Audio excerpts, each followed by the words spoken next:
Oh, I'm technically an hour earlier than I usually am. Oh wells.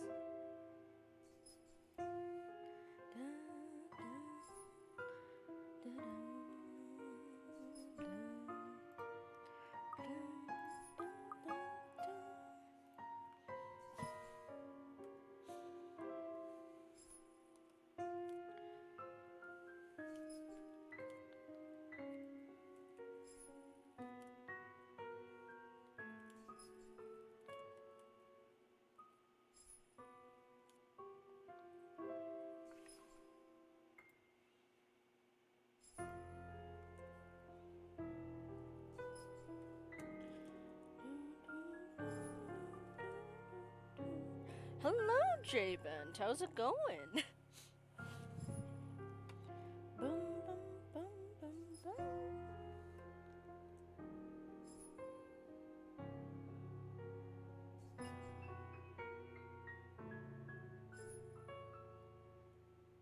What? Why?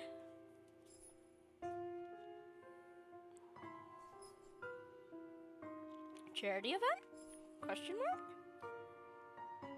It was a sub goal. Oh. J-Ben, how much money did you spend? Realization. J-Ben, how much money did you spend? They thought they set it high enough that it wouldn't happen. What was the sub goal? Yeah, and then you came along. 35? How far were they from it? It wasn't all me? Okay. That would have been very mean if it was all you. Did you finish him off, though? I feel like you finished him off. You did 10?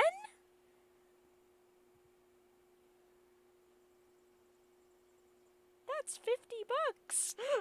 What? Well, about 50 bucks.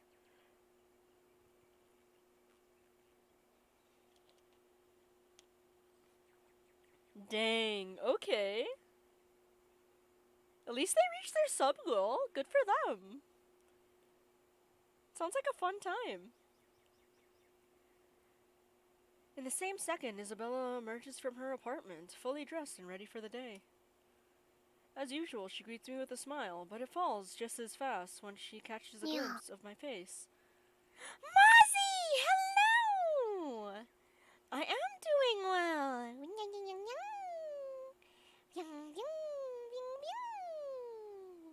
How have you been? Oh, dang, it's already been over a year. Oh, it's been a year and a half! Let's go! Mathing. I can do it. But yeah, Javen, other than helping someone reach their sub goal, what else did you do? Pew pew pew pew. Pew pew pew pew pew pew. Pew pew pew pew pew pew. Pew pew pew pew. How what? Oh, Ash-ole to the rescue? How is Ash gonna save us all? Is that the house shade? I'm good, yes. A year and a half, a long time, indeed. Sadly, I missed your stream yesterday. Oh, how was D&D? I hope it was fun. Is that with your character with the bag that's like a TARDIS? How Fern? How is me? Or how is Fern?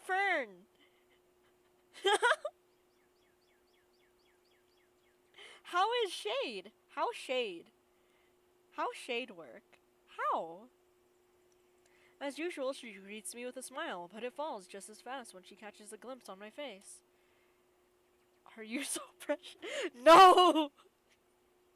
False. False, Shade. It was fun. Next time is the final game season. I sort of did change the bag. Instead of an infinite bag, it's a living bag! Oh my god, that's amazing, Mozzie! I love that.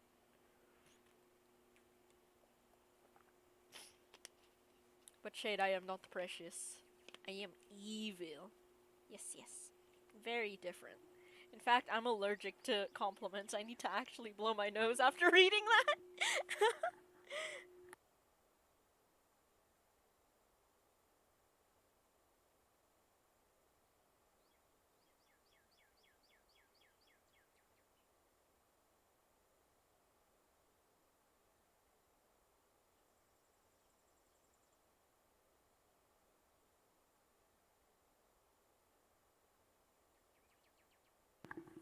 Bop. Precious bean. You can be precious and evil at the same time? No, Mozzie! Not you, too! Don't fight me with logic, please. Shame. That would have been the first comforting thing I see today. It annoys me that I'm partially responsible for the worried one replacing it. You guys are precious, not me. I must look close to a picture of someone choking or dying, because there's nothing but concern in the first word she speaks. Ash, are you... Do you need to go to the bathroom? I mean... Nice. Nice, Isabella. Yeah, no, I don't, okay? But we should hurry. Come on, don't forget to lock your door. Seriously, you look like you're about to fall over. Are you alright? Because if you're planning to faint right here, I won't be able to carry you. I mean, Rebecca's still around. You can knock on her door. Yes, don't mind me. I just remembered some stuff from last night. I need to talk to Z-Man about this. Mind if we drop by his place first? Oh yeah, how are y'all? Shouldn't we call him? To let him know? It's still pretty early, though we'd probably arrive there around noon.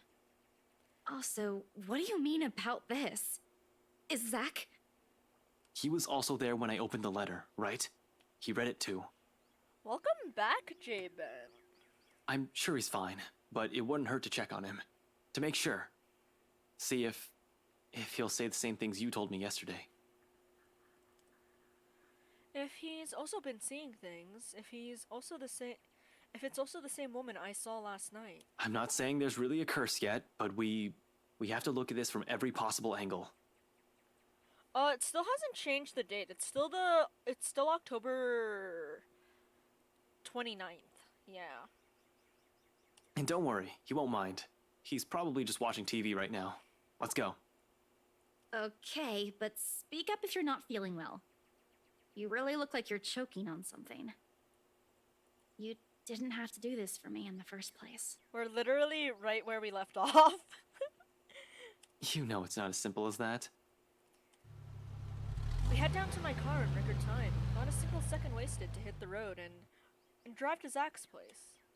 If anyone of us other than Isabella, who knows what's going on, who can help sort the muddled mess my mind is? Ah, fair enough. It's got to be him. He listened to her. Oh yeah, 'cause Zach brought us with the priest. Yes. Zach's the kind who prefers to laze around his apartment on a weekend, especially after having a busy week like the last one. The big guy's nowhere in sight, though, when I arrive in his unit. Figures. People don't seem to be where they should be when I need them. Looking around, I find no sign where he might have gone to. He usually leaves a note on the fridge if he's out for the day, just in case someone drops by. Yeah. Remember how Ash kept breaking in? It's to the point Zach had to give him a key so that he doesn't have to keep buying new locks. As there isn't one, he probably just went out for a quick walk. I hope. Maybe he ran out of eggs or something and went out to buy some? He is out of eggs after. Why are you raiding his fridge? Oh wait, is this the cute scene where oh wait, no, it's not the cute scene. That was before. It puts my running mind to a rest for a while. I got mad that he didn't just pick the lock. Wait, why did you got mad? He always has to have some, be it for an omelet or something he's making. Ash, should you be rummaging around? It's bad enough we went in here without asking for his permission. You said if he didn't just pick the lock. What? Chill, I'm just looking. Actually, I could go for a fluckin' pie right now. But Zach's fridge is next to empty, save for a few leftovers. All I can do is sigh as I close it behind me. If you see me take anything, feel free to call the police. Isabella's quick to shoot me a sharp glare, and another chuckle slips from me, despite the unease in my stomach. But the cheer only lasts a mere few seconds, mostly because she hasn't been in the mood for any sort of friendly banter. I'm not mad he didn't just pick the lock, which wouldn't have destroyed it. But that's how Zach says he gets in. He picks the lock by destroying it. It's the silence that's telling, and a quiet Isabella? It's usually the first recipe for an incoming shitstorm. Do you always do this whenever you visit another person's house? Because I have a lot of questions about your methods. Just with Zach. I'm still worried for our friend, of course, and despite what's bothering Isabella, she's anxious too. Fair enough, Jabin, but that's how the story described it. She's been standing by the doorway for a few good minutes now since we entered Zach's place. In fact, doesn't seem to know what to do with herself.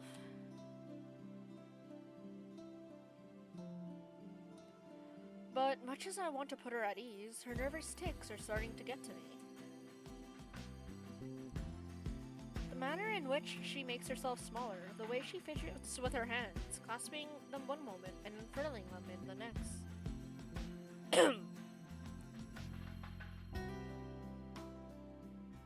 It's like when I get escort missions in games, and then I kill the person I'm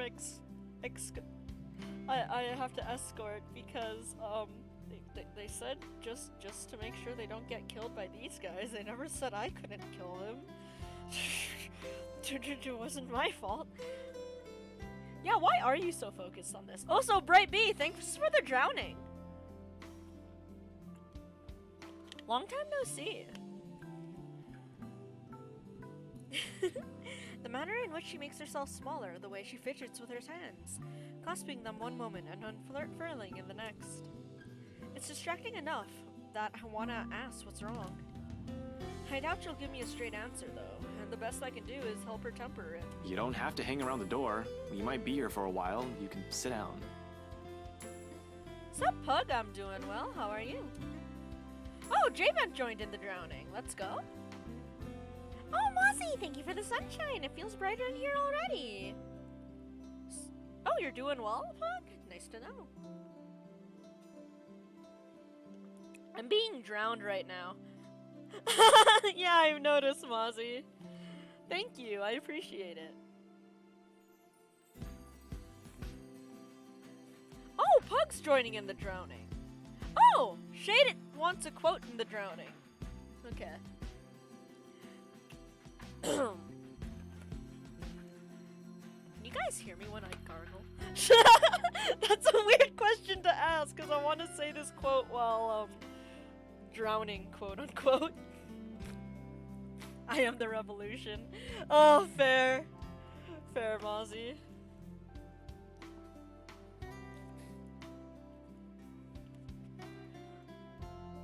But yeah. Sup, Bright B? How's it going?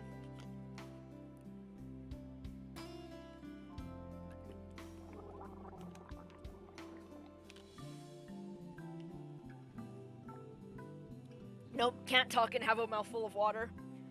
I have a very big crush on you, but sadly, I am only a little bug and you are a garden.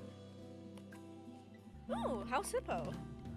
Oh my god, so many things! Ah! Ooh, you're moving out? Let's go? In a week? My dude, good luck with packing?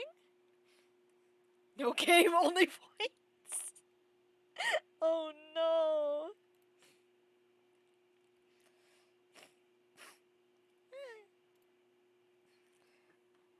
Only House Hippo. I get it. Okay. I know what you guys want. It's not me, it's chaos. It's nighttime in a kitchen just like yours. All is quiet. Boop, boop, boop, boop, boop. Or is it? The North American house hippo is found throughout Canada and the eastern United States.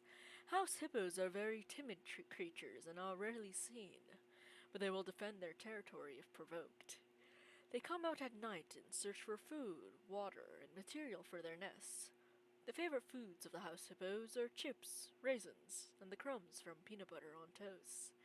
They build their nests in bedroom closets using lost mittens, dryer lint, and bits of string. The nests have to be very soft and warm, since house hippos sleep about 16 hours a day.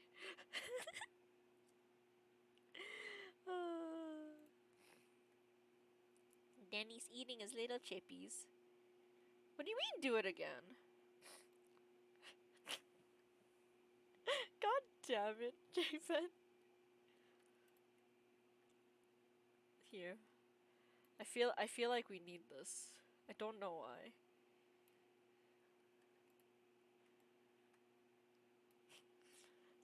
What do you mean, yay? I want to know what happens in the visual novel. It's nighttime in a kitchen just like yours. All is quiet. Boom, boom, boom, boom, boom. You did not get a sticker. That's for the house hippo, not you, J-Vent. That's not for you. It's for the house hippo. It's for him, not you.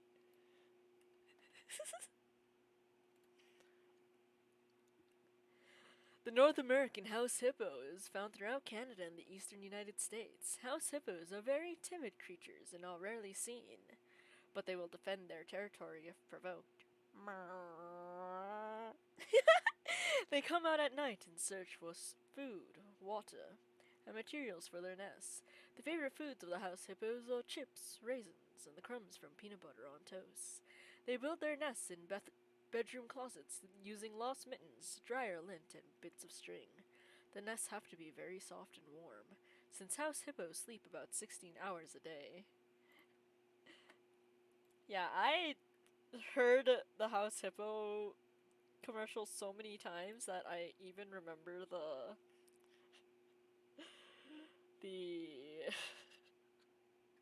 the sound effects. Javen, you're gonna have to force my hand into making this a lot higher. You realize that, right? It's like what happened to Picture of Doggo, Javen. It's nighttime in a kitchen just like yours. All is quiet. Or is it? The North American house hippo is found throughout Canada and the eastern United States. House hippos are very timid creatures and are rarely seen, but will defend their territory if provoked. They come out at night and search for food, water, and materials for their nests. The favorite foods of the house hippos are chips, raisins, and the crumbs from peanut butter on toast. They build their nests in bedroom closets using lost mittens, dryer lint, and bits of string. The nests have to be very soft and warm, since house hippos sleep about 16 hours a day. That looked really real, but you knew that couldn't be true, didn't you? That's why you have to think about what you watch on TV and ask questions, kinda like you just did. A message from concerned children's advertisers. I never say that part. But it's a part of it. That's technically the whole house hippo thing. Technically.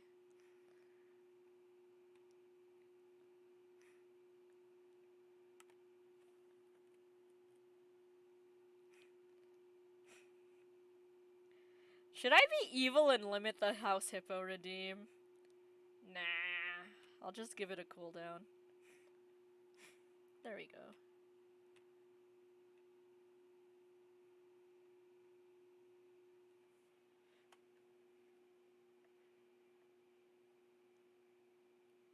Yeah, I know cooldowns.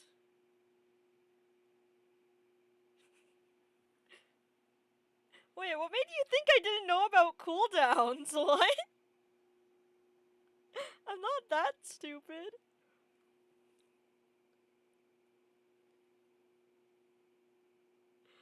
Oh. I actually watched the viewer count drop because of House Hippo. Let's go. Oh well, let's go.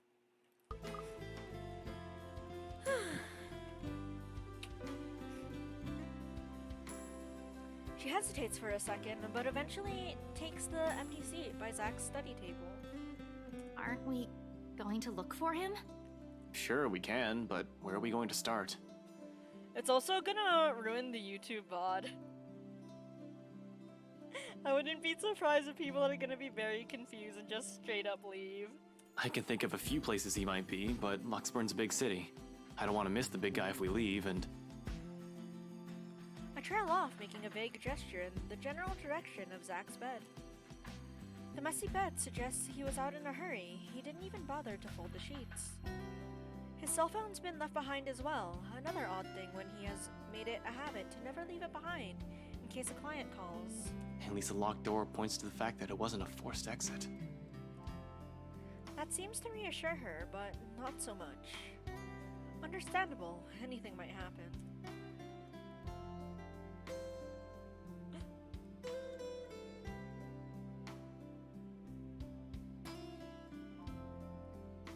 That'd be horrible, Javen, honestly.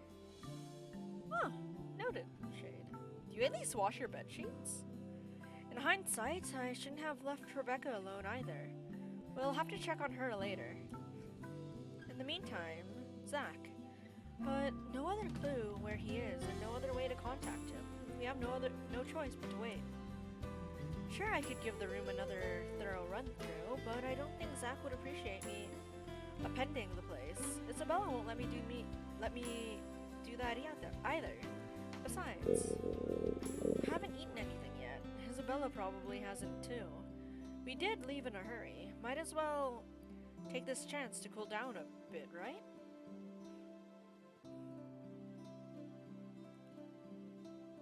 Ah, fair enough, Shade.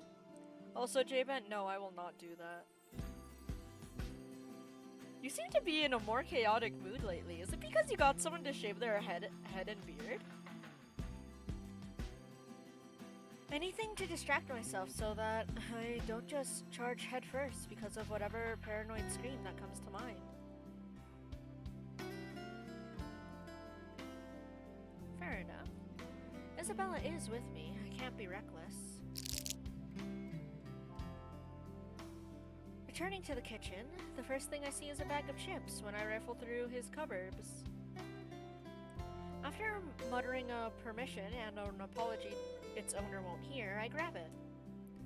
Isabella doesn't miss shooting me another glare, but she doesn't really make an effort to stop me this time. She ignores my offer of food though. So instead, I set myself on Zach's old couch and turn on the television. Isabella's silent, since silence may not be too heavy, but it sure is hell awkward. Oh, that's fair, Shade. And noted, Javen. The screen lights up right as some awful noontime drama starts airing on Channel 9. Nothing like sitting in front of the TV with a mindless drone running in the background to waste away the time. And waste it away we do. The afternoon has hit its last few hours when movement comes from the other side of the door, and Zach's heavy treads break the monotonous drivel from the TV. Lock clicks, the knob turns, and slowly it swings open to reveal a very exhausted-looking Zach. What? Did you run a marathon? Sup, Z-Man? Hey, Zach. Sorry we just barged in here. Ash was... Relax. Z-Man gave me a copy of the key himself. Light as my tone may be, his arrival eases the restless edge in me. Who knows what I would have done if something bad happened to one of my friends. Oops. If another minute had gone by without him showing up, I might have resorted to unconventional methods. Only after you broke the 13th one? I can't keep replacing them every time you think it'd be a good idea to break into my apartment. Yeah? And that's the reasoning, Shade. And stop calling me Z-Man! I didn't break anything this time. Ash, just because I gave you a key doesn't mean you can just stroll in here whenever you want to. And hey, is that my... It's scary how the friendly banter and easy smile come naturally. I do it even without thinking, and that speaks volumes about how comfortable I am around him. That's nice, isn't it? What makes me afraid of it, however, is the idea that a time might come where I might just do these without even meaning to and offend him in some way. The friendship we might have might be closer than most I've shared with others, but there are boundaries you can't cross without the other's permission. Zach's been respectful of that so far, neither asking about my parents or what happened to them. Me? I'd bet he'd say not so much. It's also this easy banter that makes me wish we could stay like this. No worries, no problems. Just potato chips and the debate on whether or not I deserve them. You don't deserve them. It's not a debate. How dare you think it's a debate? But as usual, something always cuts moments like this short. Of course he eats all of it. You know, I was saving that for the weekend. Did you at least share some with Bella? Don't worry about it. I'm good, Zach. Really? It's free food, you know? I like that's the biggest thing Zach was worried about. Just did you at least feed Isabella as well? What was that you usually say? You don't say no to free food? What happened? No, I'm just not hungry. Although her tone forces him to do a double take, Zach doesn't push it. The question's all too clear in his eyes when he glances my way, though. I really wish I could answer him. Despite my best efforts, Isabella has been unforthcoming as well. What am I supposed to do? I can't just force her to speak, can I? She's not a criminal to be interrogated. She's a friend, for Pete's sake. It's a good thing Zach has a better handle of the situation than I, and soon enough he changes the subject. Where it leads to isn't necessarily the better topic, however. Aye. But if you want something, just say so. Yeah, it definitely wasn't Ash's. I've got a fully restocked pantry right here at your disposal. Still not a 5-star level thing, but for an empty stomach, it'd do. Just say the word. Thanks, Zach. Maybe next time. Food is not really what we came here for. Ash, he's the one who... She stumbles into one of her uncertain silences again before glancing my way. There's a plea in there for me to take the lead in this, but where do we start? The mansion? The strange things we've been seeing? The letter?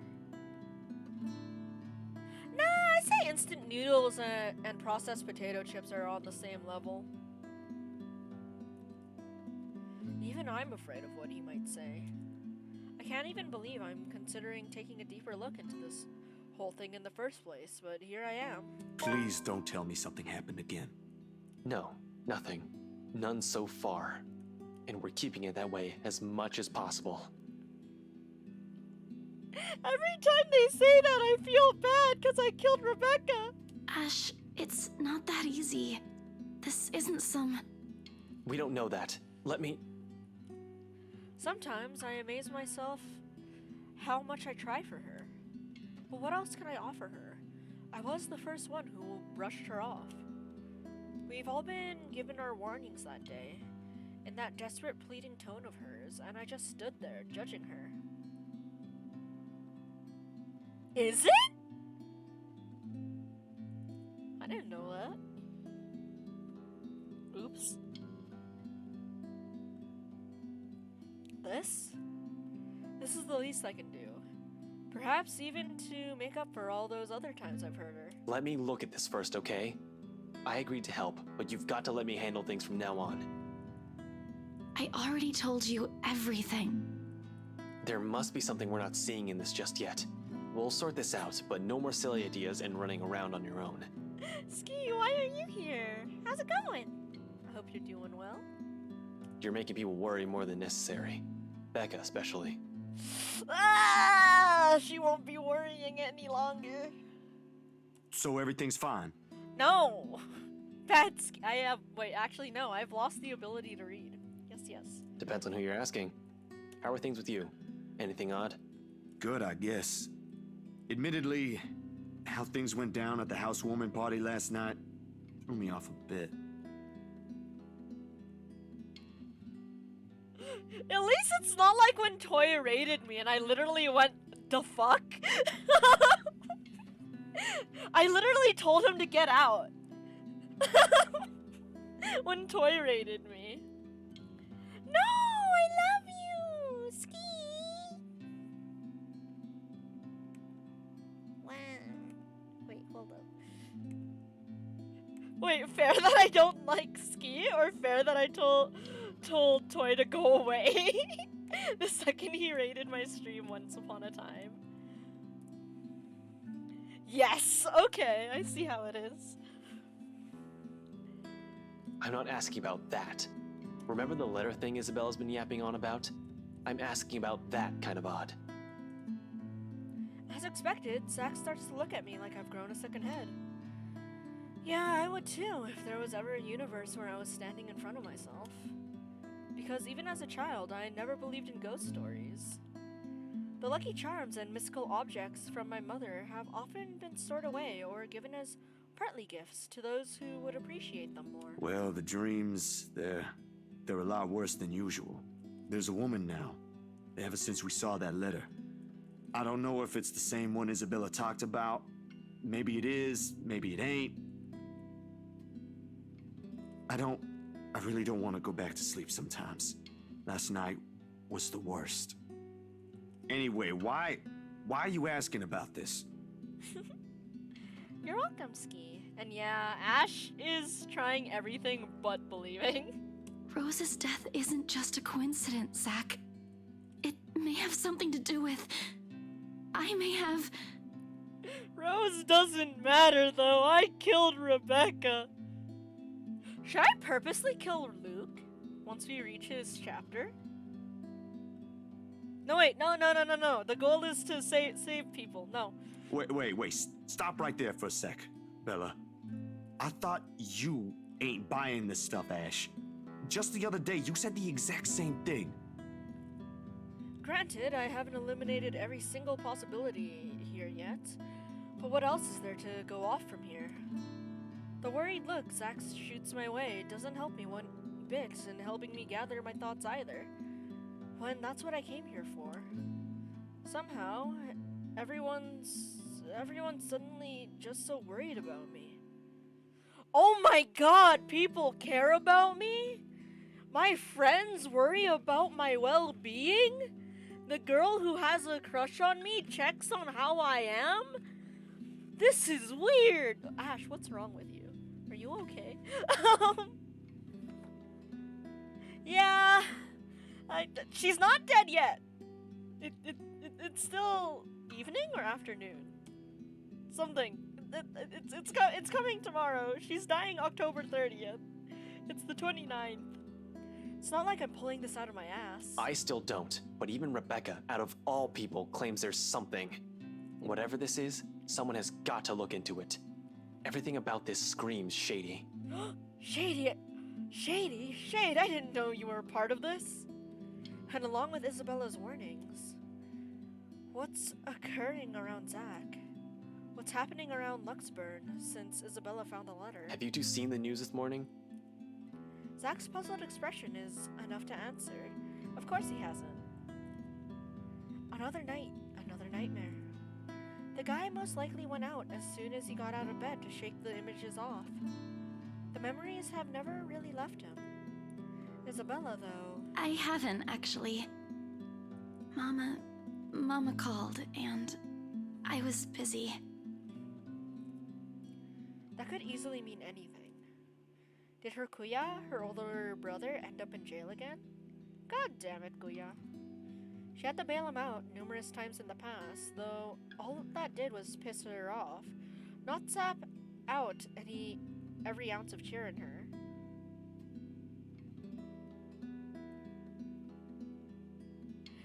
I mean, I technically know how to save her, and we did go that route, but because I killed her first, we're going on the route she died on. I do want to see what happens if we do save her, though. Sup, Cappy bro? Thank you for the lurk. Highly appreciate it. Or is that her other brother, the younger one, who keeps insisting he'll quit school so she could come home? Oh, that's so mean. That was 2 years ago. As far as I know, she already sorted that one out. It couldn't have been her father, right? With the mansion sale, she's earned enough to cover every bill for a while. It should. But just because it covers the medical bill does not mean that the medicine will work. Wait, did her papa die? So what is it then? No problem. It should be in the afternoon news as well. Whatever's bugging her, I doubt it's something meant for a casual discussion. Else she would have mentioned it sooner.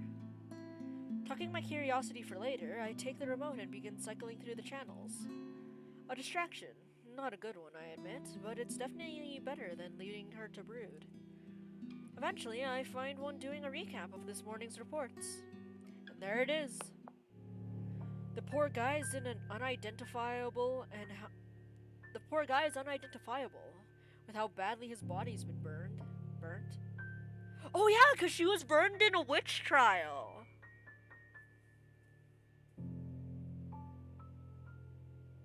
So does she want her innocence proven? That she wasn't a witch? Then again, she's doing some witchy stuff with the mirror in Marianne's route. Murder via arson? That'd be a logical explanation if I was the officer looking into it. Might just be vengeful, but then why would it keep saying help me? Except they couldn't find the source of the fire. The fire didn't even spread. Found dead in the early hours of the morning today. The fire was contained within the room and no other tenants were harmed, according to Luxborn police. They're going to consider spontaneous human combustion soon enough if they don't find anything else. I mean, that was a thing in Mexico once upon a time. But what's important for everyone to note is the state of the room. A similar writing was found in another victim's room from last week's incident. Both were employees of Briar Realty Corporation. LBN has reached out to the... Like what happened to Cooper? Who? Hooper? Hell, I wonder how many other deaths like this that I've missed while I've been looking into rights. The LPD is already thinking it's a serial killer at this point. How long until they consult the London Metropolitan? I'm not sure. The asylum is Butcher has always been an enigma, even to the people within the city. Gone for a few years, then in the next, one body after another is found.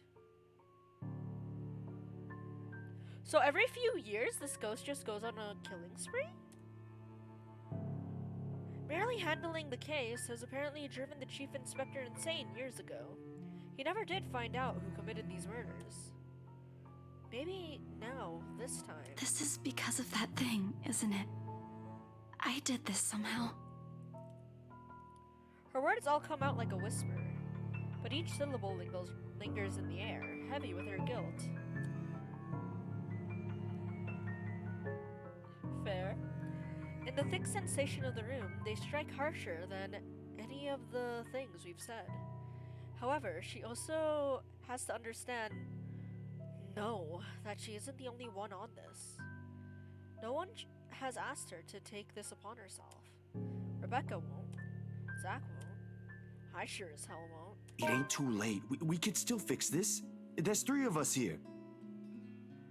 Wait, can I check the branching tree real quick? First off, how far are we? Oh, wow! We're in the infancy of Ashton's chat. Oh my god. It's so small! Whee! Oh my god. Oh my god. What's this? What? There's a whole middle bit, and then there's that, and then wait, what's this bottom route where we skip a bunch of things? What? Like, and then small, and then stuff, and then and then just skip. Oh my god! Skip, and then ending. Okay, we're definitely not gonna see Luke today. At least not his chapter. 4 if you count Rebecca. 3. We're sticking with 3. No, she's staying away from this. They're rubbing salt in the wound. I don't want to involve her in this any more than I already have. Both of you as well. I already said it. That's completely out of the question. Stop asking. Encouragements aside, this is still a whole fucking mess, and we're in it blind. The only way to make it worse is if we start running around like a bunch of headless chickens. But I have a concrete plan now, I think. Maybe Isabella's right. Maybe we should dig deeper into the BRC itself. Maybe we are looking at it the wrong way. However, my suspicions are mine for the moment. The details are something Zack doesn't need to know until I have something to show. It's enough that he's aware that I have an idea in mind. For this part, Z-Man doesn't push it, and nothing but a heavy silence leads our departure hours later. Seriously, Zack would probably be make a more responsible officer than me, if only he had the heart to join the force.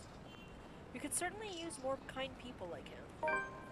But as good as a thought that is, I push it all into the back of my mind as Isabella and I head for my car. Tonight I can't stay distracted. Hello, 13. I hope you slept well.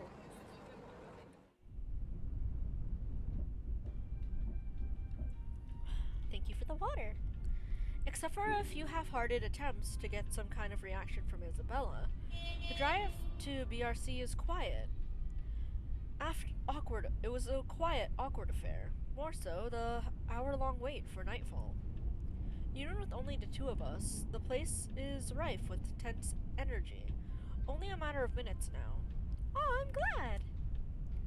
But the ticking seconds doesn't take away the edge, and for the 5th time, I reach out and fiddle with the radio, adjusting and turning the knobs with no real purpose.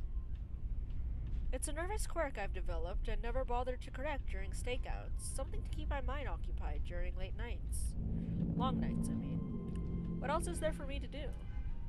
The person I usually count on for casual, out of the blue chat refuses my attempts of starting one. Ash, out with it! Oh. Wait, eh? Wait, there was more? Ash, out with it! If you have something to say. Oh! It didn't write everything. Huh. Interesting. Okay. I never thought I'd see a mistake. Okay. She hasn't even glanced my way since we arrived. Having second thoughts? You can still back out if you want. We're just going to my office. Why should I? Dunno. You can get in trouble, maybe. This isn't exactly legal. Scope BRC out, see if the real estate company has any more information that may be of help, find things about Cooper and the other agents assigned to the Ermengarde mansion. According to Isabella, it's the last property the victims have worked on. Sure, I could also check the station for full reports. That's the easy, semi-legal way. But I don't want to bump into Chief right now. The guys at the precinct will definitely throw me out on his orders as soon as they see me. Not that my plan right now is any better. I'm just breaking into a different place. More or less, with the civilian to boot. The latter doesn't sit well with me. It never will, especially if this might put her in a very tricky position afterwards. She's been very careful when it comes to her work. Almost a model employee, as people would say. Why is she throwing caution to the wind now? I'm not an employee here. I'm not supposed to be looking for any confidential stuff. Only people like you are privy to. If you mentioned earlier that this is your plan, I might have had enough time to think about it. I already promised to help if you need access to those files. I didn't think you'd want to see them this soon and in this way. Besides, the same goes for you, right? You were taken off your case. Won't you get in trouble with your boss? Honestly, it's a toss-up between breaking into her office or into the Wright's mansion. As it stands, I'll have an easier time getting in here first. After all, why would someone want to break into a realty company? Been here many times before anyway, for a few casual visits when I wanted to bug Scaredy Cat. Over the years, I have more or less grown familiar with their security setup and how badly staffed they are. Plus, it's an old building. If the bankruptcy rumors are true, it just means their access protocols might also be outdated. Still, I can do this on my own, you know. Really? And how are you even planning to get into our office without an access card? Please explain. Well, I was going to pry open the card reader and use a gecko. You're a hopeless case. I really want to know why no one has locked you up yet. What's with you in breaking locks? Yet you're helping me with this. Willingly. I don't think that'll sit well with the Philippine embassy either. Chances are you'll probably get deported the minute they find out. Low blow, I know, but it's worth a shot when she can still turn back. It's not like I don't have any means to get into the place. With or without her, I have a way. At least I have a reason to be snooping about. My badge and rank can speak for me in case things go south. You? For a passing second, it seems to work. A hint of panic and hesitation flashes across her features when she looks to me with searching eyes. Then unexpectedly, it dissolves. Not behind the fear I'm anticipating, but underneath something sharp and searing. I am not sure what she sees exactly, or what she's hoping to find in the short while she holds my gaze. All of it merely goes unspoken, and no longer than a minute later, she simply averts her attention back to the window, training it once again at some point outside. Isabella, please, now's not the time. It's too late for that, Ash. Give it a rest. An appeal, spoken in a voice too harsh coming from her. Perhaps unintentional. Perhaps one that's already too exhausted of everything going on lately. It's hard not to concede when she takes on that tone, and soon, despite myself, I sigh. Tucking away every concern I've been lugging around in favor of trusting her on this, according her, the same confidence she has implicitly given me all this time. Alright, okay, if that's what you want. And don't worry, I didn't mean what I said earlier. I won't let anything happen to you. Her lips briefly turn up in a smile, though none of the cheer reaches her eyes. Just get this over with, okay? Everyone should be out of the office by now. Somehow, the uncertainty in her posture makes me wonder if she intended it as some kind of comforting gesture. Whether it's for me or for her, she doesn't let me find out. Without saying another word, she exits the car, while I'm left scrambling and chasing after her. She's already at the side entrance, a hand raised on the card reader beside it, and another poised to push the door open when I catch up to her. Whatever doubt there has been in her face a while ago, it's gone. Seeing her like this makes it easier to believe my worries are unfounded, that things might go smoothly this time. And where do you think you kids are going? It's late. Most offices in this building have already closed up shop for the weekend. The bloke seems friendly enough, though one can't really tell from his voice alone. He might be the worry sort for all I know. Keeping an unconcerned face and an aloof air won't hurt, until I figured out how to wiggle us out of this situation. Just come back on Monday if you have important business. But from the way Isabella's face brightens up, it looks as though getting through won't be too much of a problem. He's probably been working here for a few months already then. Maybe around 4 to 6 months max. Otherwise, he wouldn't have recognized Isabella or me at first glance. I haven't shown my face here since I've been assigned to the firm case a year ago. In the first place, none of their security officers ever lasted a year in service. The longest was around 7.5. Why? What's so wrong about being a security guard here? I'll give this guy around that before he gets fired or finds a better paying job.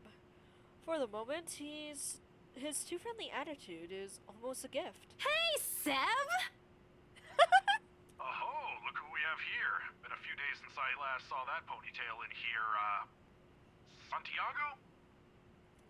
Close enough! Wait, don't tell me yet. I'll get it right this time. Sanchez! You were closer the first time? Drat. I swear it is on the tip of my tongue. I just need a hint to remember. I take it back. This geezer's not going to last past this month. He can't even remember a regular employee's name. Alrighty, I'm sure of it this time.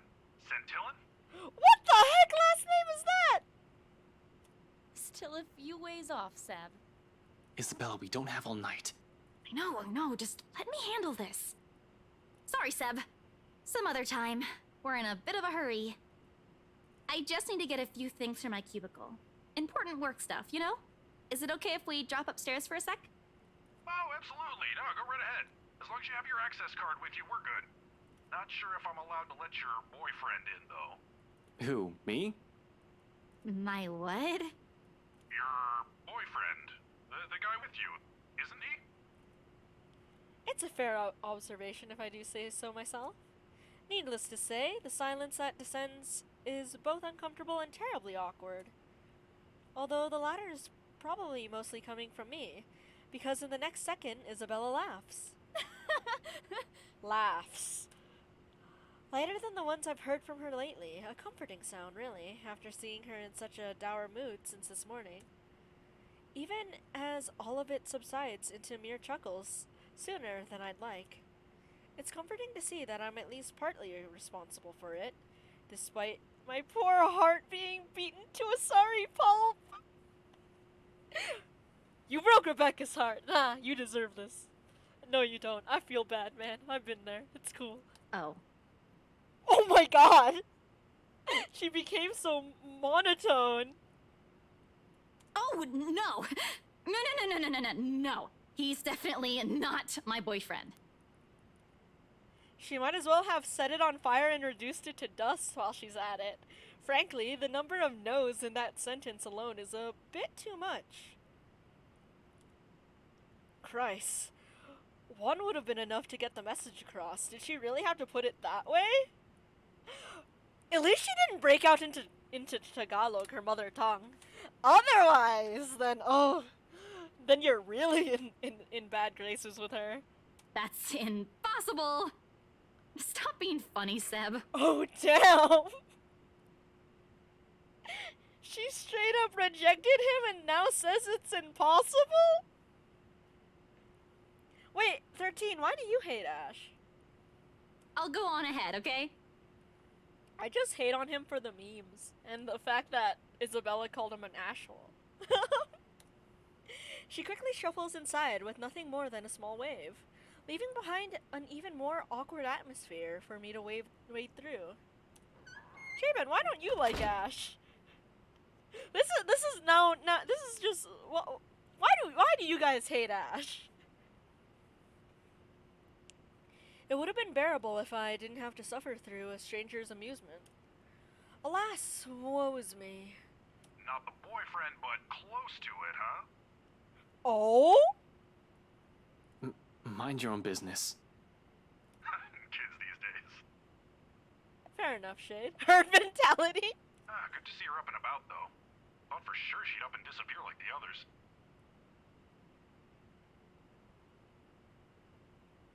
What's so wrong about Seb?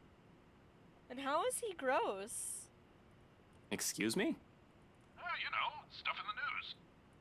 You mean what happened with Rose Cooper?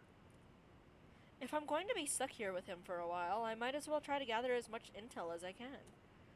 He might just be a guard, someone with no real authority, but most of the time... Oh god, Cappy's streaming.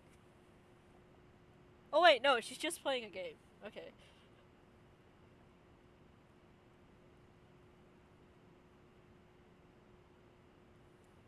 But this is a question to why you don't like him. He may just be a guard, someone with no real authority, but most of the time, people like him are the ones who know more than they really let on. Yeah, but even before that, we've got a couple of good blokes we never saw again. Really? Those guys could have just resigned for all you know. I mean, it'd be nice. Dunno, I only catch tidbits of stuff from over here. Oh, seriously, I heard the branch is getting flushed soon, but that's no excuse for anarchy. Figures why Boss Man's been in an awful temper these past months. They managed to strike a good deal with the mansion in Ansem, right? That didn't do the trick? Didn't seem like it. The bloke shouting like no tomorrow again. Wasn't very pleased when Gurley called and asked for another leave yesterday afternoon. Girly?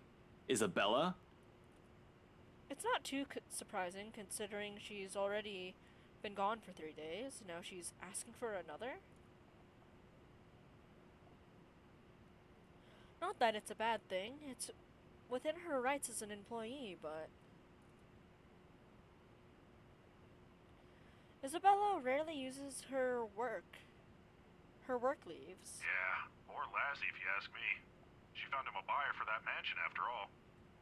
The least he could do is be considerate to her after a family member's passing.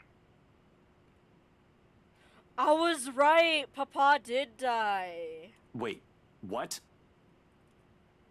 The rumors, BRC, Rose Cooper, missing in action employees, all of it ceases to matter in that instant. Almost on instinct, my eyes zero in on the intercom speaker, as if staring daggers at it will show me the man behind the voice, so I can see the truth in his face myself. Oh, you don't know? No, what? Nothing. I shouldn't be the one you're asking, and, you know, things might get a bit boring here. No one really wants to hear what a poor old guard wants to say. Yeah, J-Bent managed to get a streamer to reach his sub goal and got him to shave his head and beard. Why don't you just go after her? As long as you're not looking to create trouble for me, it won't be a problem. You aren't here for that, right? Sev does not want to get into hot water with Isabella. Fair. He is lucky I'm not here to hurt anyone. If I were someone with ill intentions, he might not be smiling at the end of the day. Well, no, but... I'll go and unlock that side entrance for you then. Just don't forget to turn off the lights before you both leave, okay? Hey, wait a second. What do you mean by... He cuts off the connection before I can finish, and the rest of my question dies in my throat. Soon the latch clicks and the side door swings open. The Seb, a stout man wearing a uniform, still too loose for him, waves me over from the gap before he disappears behind his station again. Just my luck. Here I thought I'm going to have to count on whatever Isabella brings with her. Although, no matter how much I want to feel happy, something else has already taken a firm seat in the forefront of my mind.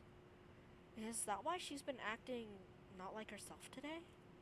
Since when? Of course, as I step into the building, I try to push all these questions as far down as I can. I need to focus. Work is work. But what if I've heard is exactly what I think it is? If it's a sign of things to come. Honestly, I don't feel too good about that. Oh, yeah! If Isabella's papa is dead, then she'll just move back to the Philippines. 'Cause that's the whole reason why she's in Luxburn. To earn money for her papa's treatment. Okay. Aw, Ashton doesn't want her to leave. That's actually kind of cute. Oh shit, you're in an elevator alone. GG. It's a quiet ride up to the 7th floor, where the BRC Luxburn main office is. Seb has been kind enough to switch the guest elevator's power on, just as I'm about to head for the fire exit stairs. Which is a welcome relief. I'm an active guy, but stairs? I don't want to tire out too quickly in case things get ugly. There probably won't be any trouble with the building this quiet. But you never know. I swear, the whole place definitely feels eerie at this time of night.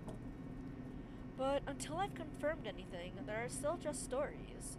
Worse things can happen. No need to scare myself. Staying calm means fewer mistakes. Oh, I sure am fucking gutsy, especially with what I'm doing. I'm breaking a lot of laws here. I'm also putting Isabella in a lot of risks. Best thing that can come out of this is that Isabella is right all along. Worst case scenario?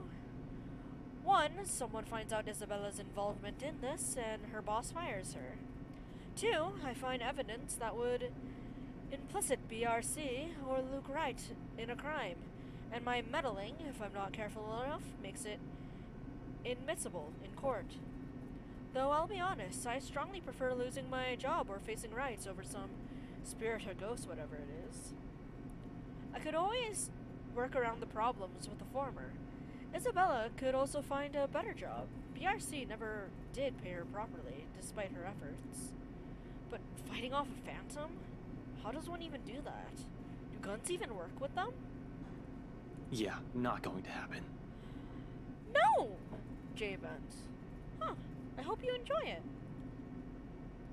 Sounds like Ashton does not like the thought of having banana pudding, though. He said it's not gonna happen.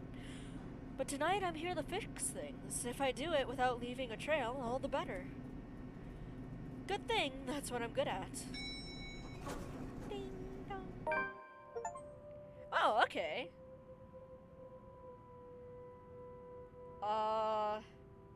Nothing happened in the elevator.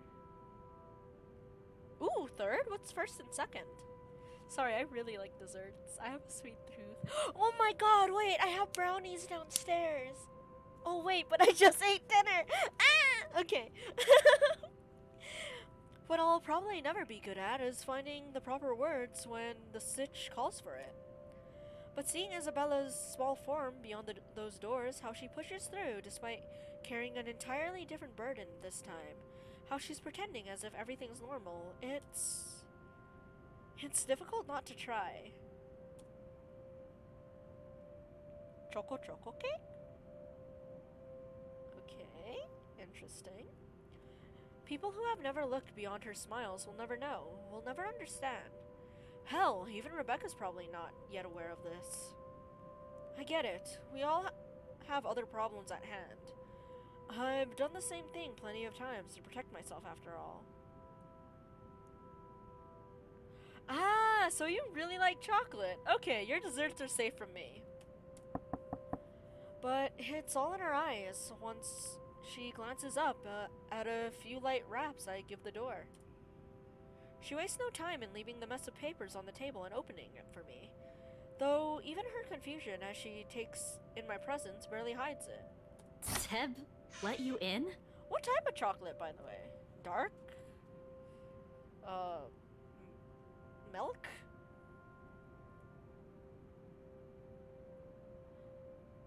Oh, I don't like that. I don't like dark chocolate. Huh. Key lime pie is yummy. I like key lime pie. The rough edge in her voice rings a whole different tune now that I'm aware why. But knowing is a different thing from hearing it straight from her.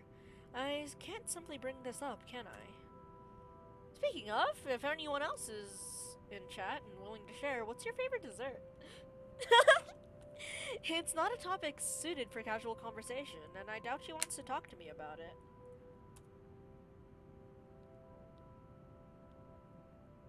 Define good dark chocolate. I just don't like bitter things, bro. As much as I want to help, there's a distance between us I'll never be able to cross. One that wouldn't even be there if it wasn't for me. Perhaps if I had been more honest years ago and less of a coward, I might have been able to. Wait, are you telling me you had a crush on Isabella for more than a year?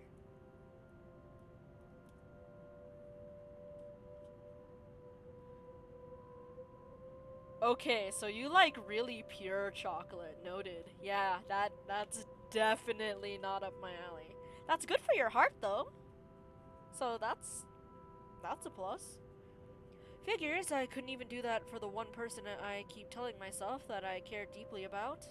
What can I say? I'm a very charming person. No. To a rock, maybe. Agreed.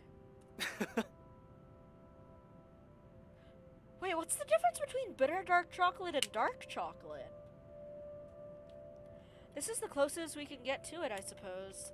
The light banter, the fleeting glances, or sometimes the long bouts of silence. And it's enough, for me it is, because even without words, there's comfort.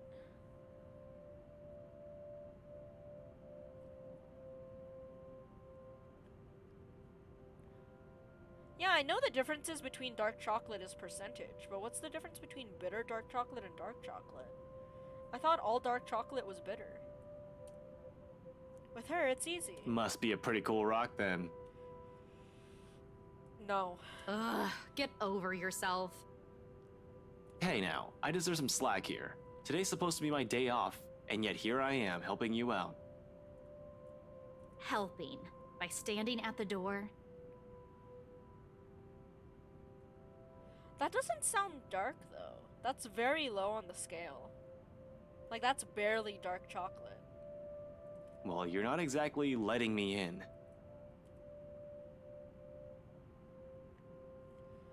Despite what she says, she moves to block me when I try to enter. She must have expected this the second we walked up to the building's entrance, and counted on the night shift guard to bar me from the place.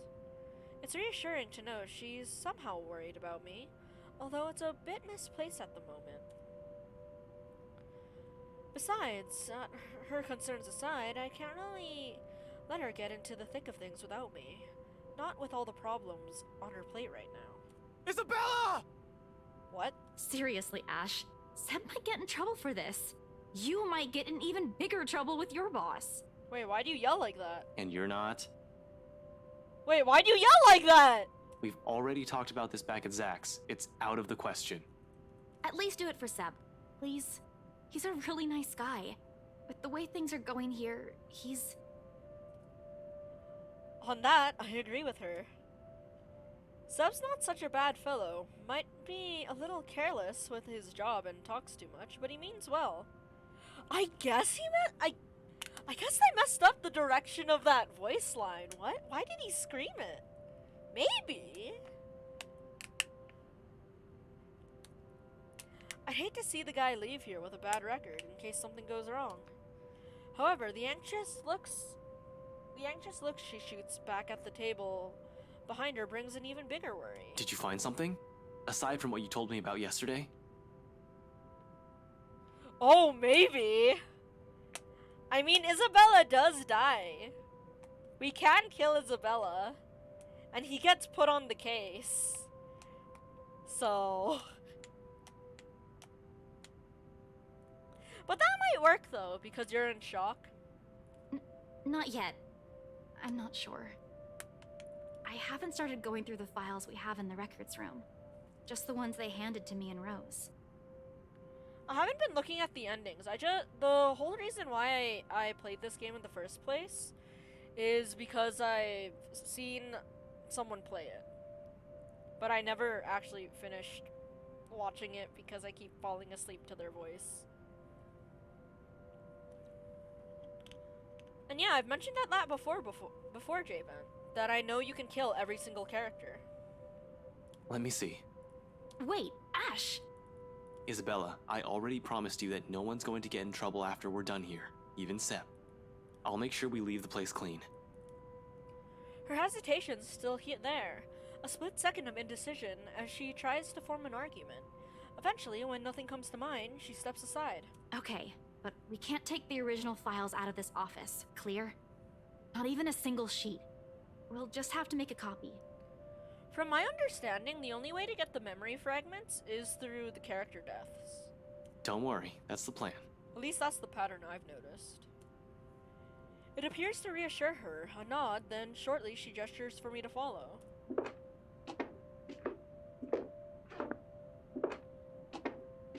That ending?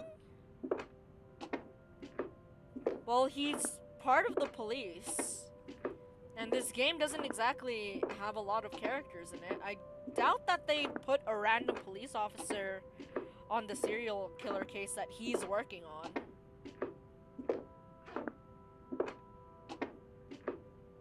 So no, I have not seen that ending. because he was always on the case of these murders.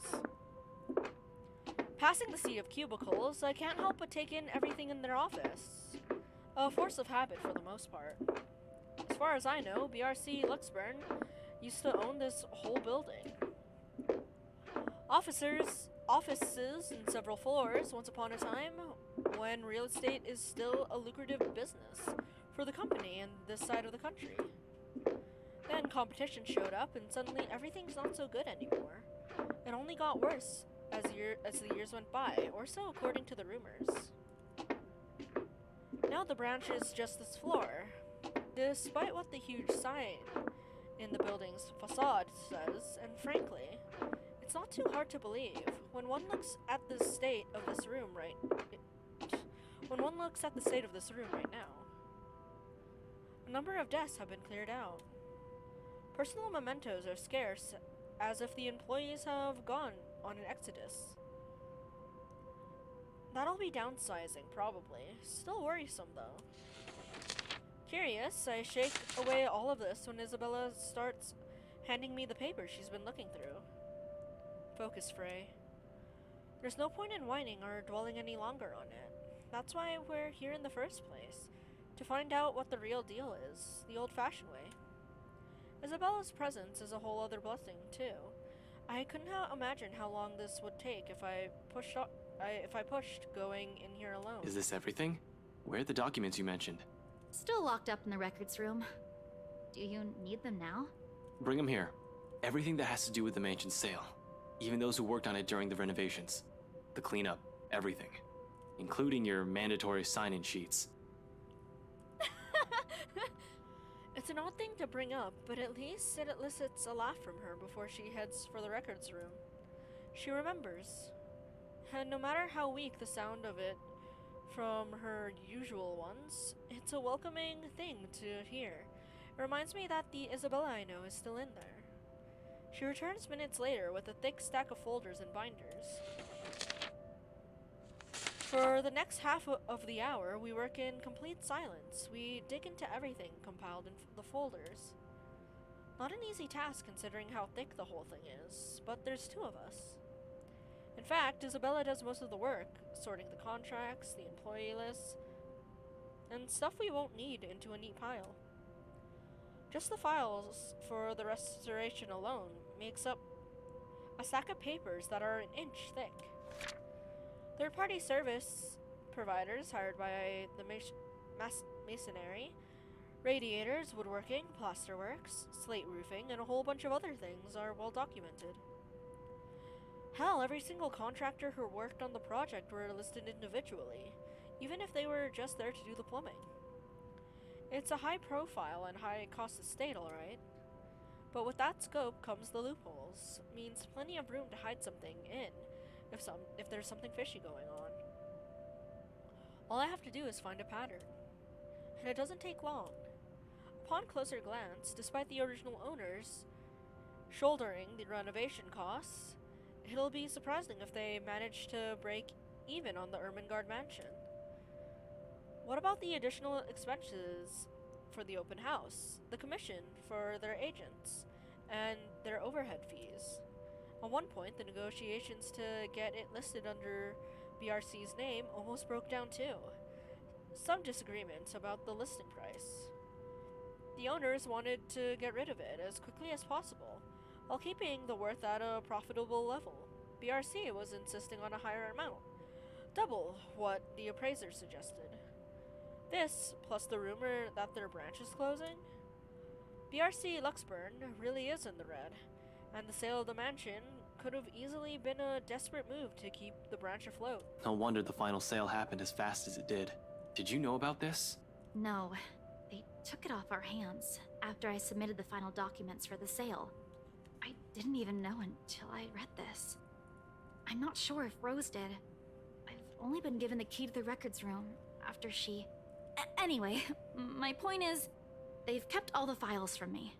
Rose was the one who compiled everything from our side. And even then, she was probably not aware of this. There's only so much they let us know. After that, they just told us to wait for our commission, and that the legal team would handle the rest. The rumors are true. Huh. Seems so. Sheesh, this place is just unlucky.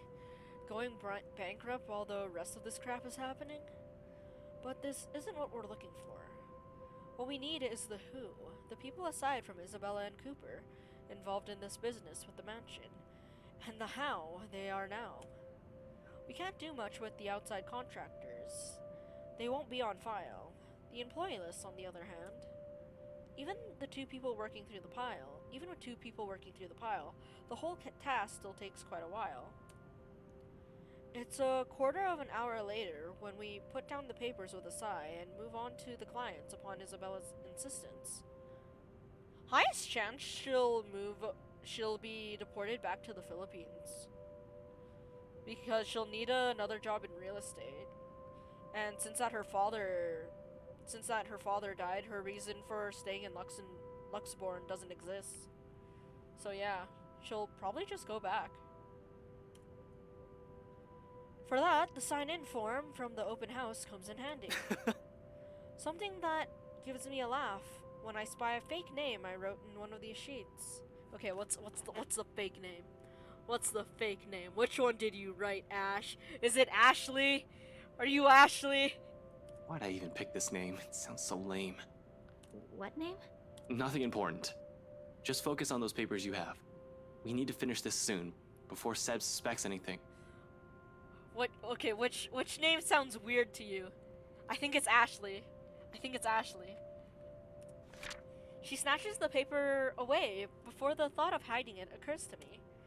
Not that there's much secret in it. Isabella found me that afternoon anyway, but still. Ash-ole? I called it! I've been careless that day, tailing Luke Wright without confirming where they were headed off to. While the butler's terribly efficient in keeping the Wrights' engagement from the public eye, there are other ways, if only I've given it the time of my day. In retrospect, I've been too eager, too impatient to find something that'll crack the case and be done with it. Maybe my failure goes as far back as the day of the open house, not during the party last night. Yeah, well, I was pressed for time. Good job, Ash. The fake name has your real name in it. Seriously? Ash-ole? Were you even trying? It's his female persona, excuse me? Oh, come on. You didn't even notice I was the one who wrote it down. Of course I wouldn't. Only an idiot would use his real name. It worked, though. Admit it. It's genius. Who would have thought, huh? She responds with a roll of her eyes, then drops the matter entirely by shoving the paper back in my hands. We lapse back to our respective tasks afterwards, wordlessly skimming through everything. Read, set aside, get another one. Looking back at the sign-in sheet, I spot Luke Wright and Hannah Wright listed up top. Not that I don't know about them already, of course, but scanning through the list, a name immediately comes to my attention. Madeline Williams. Something wrong? Huh? No, just that I remember this girl listed here. She frowns, moves her seat closer, and takes a careful read at the sheet. There's a long moment before she speaks up again, but from the way she tenses, she appears to be expecting the worst already. What about her? She was with me, in the group following Cooper, when we toured the upstairs part of the mansion, I mean. Rather loud one, especially when we took a peek into the attic. Kept talking about the ghost stories the whole tour. Do you think Ashton's persona is a cat? Yeah, but it's not as common. Also, it's Ash-ole. Yeah, he wrote Ash-ole. Then, do you think she's... Or do you think he's edgy enough to make himself a wolf and say like, "Oh, I'm a dire wolf." Oh. Yeah, me and Shade are on the same track. Let's go. She was reported missing 3 days after. Oh. That's not good. There was a ruckus at the precinct the day her family filed it. Threats were naturally given at the lack of progress days later, desperate ones.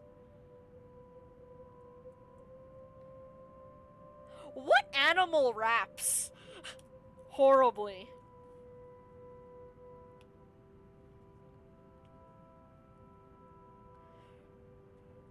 No, it can't be princess. It needs to be like outcast or something. Her family is willing to shell out all the cash they have just to find her. To no avail, unfortunately. Officer Benjamin has been in a bad mood ever since he spoke with them, but what can he do?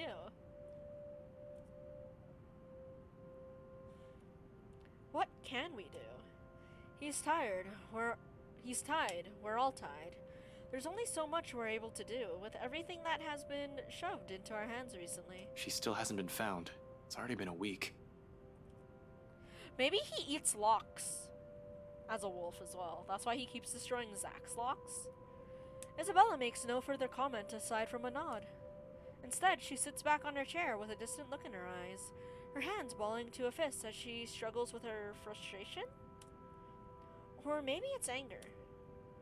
But the moment doesn't last too long. Soon her grip loosens and she folds her hands back on her lap.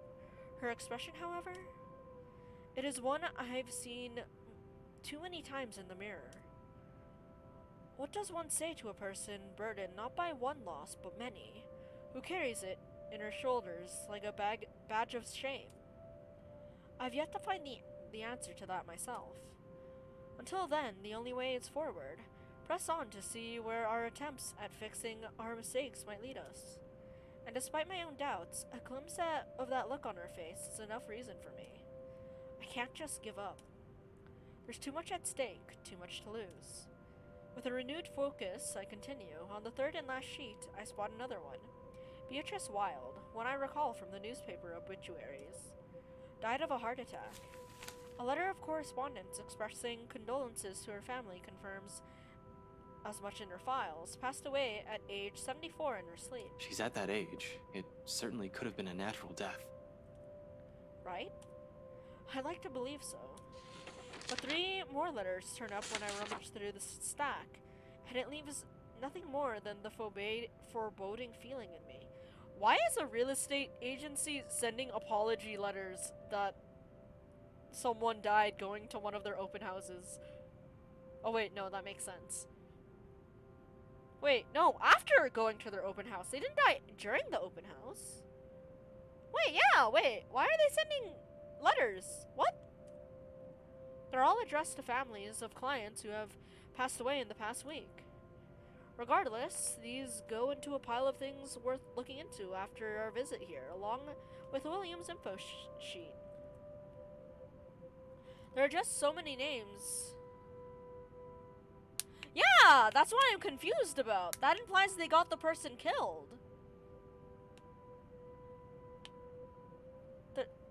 13. They said the woman died. They said the woman died of a heart attack. And then there are a bunch of employees that died from being burned alive. There are just so many names, so many faces, each one I've seen that day, and here I'm wondering if they're all right.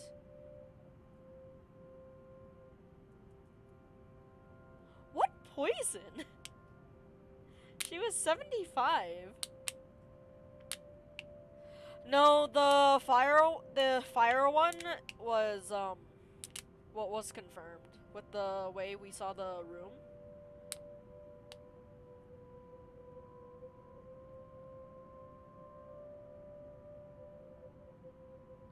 "13, what are you talking about?"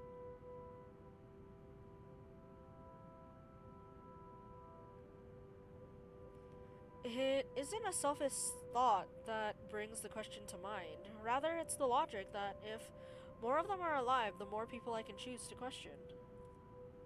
What?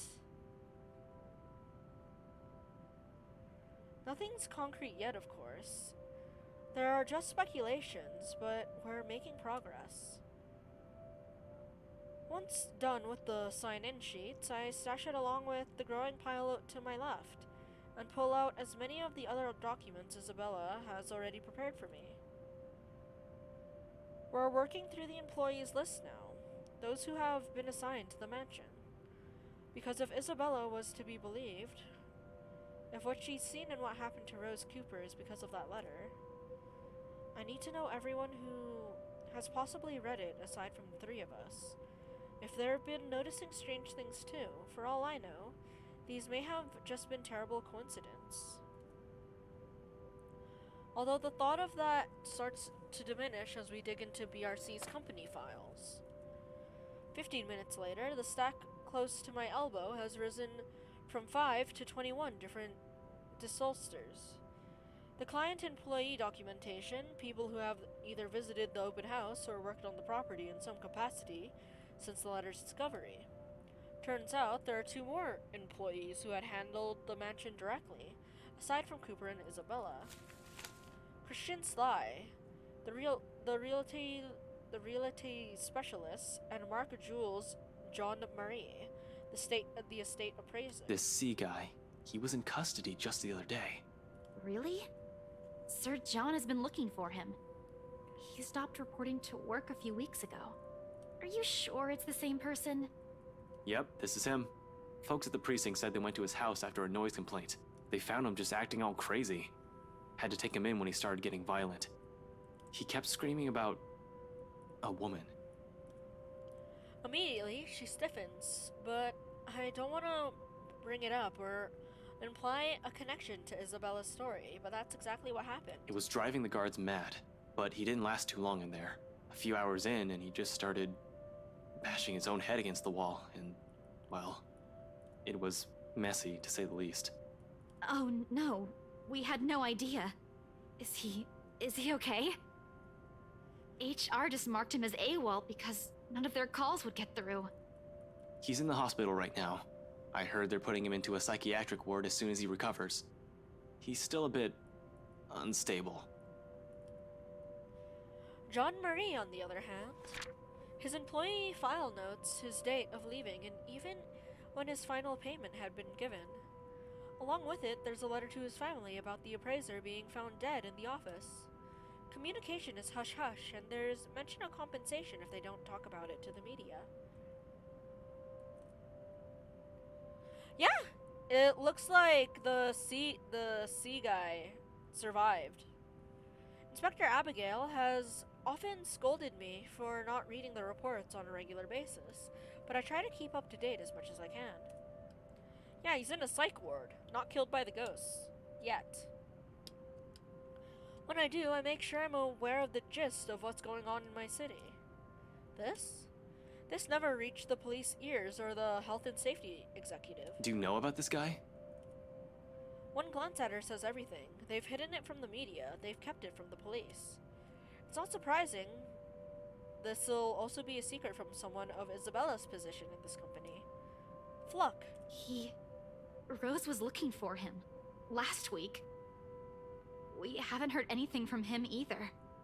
Until now. They never mentioned this to us. Business going under and someone dies while working here? Of course they want to keep that quiet. It's bad publicity. This whole thing is just getting freakier by the minute. Nevertheless, I hand the files for Isabella to make a copy of. The pages with their names, addresses, and contact numbers will do.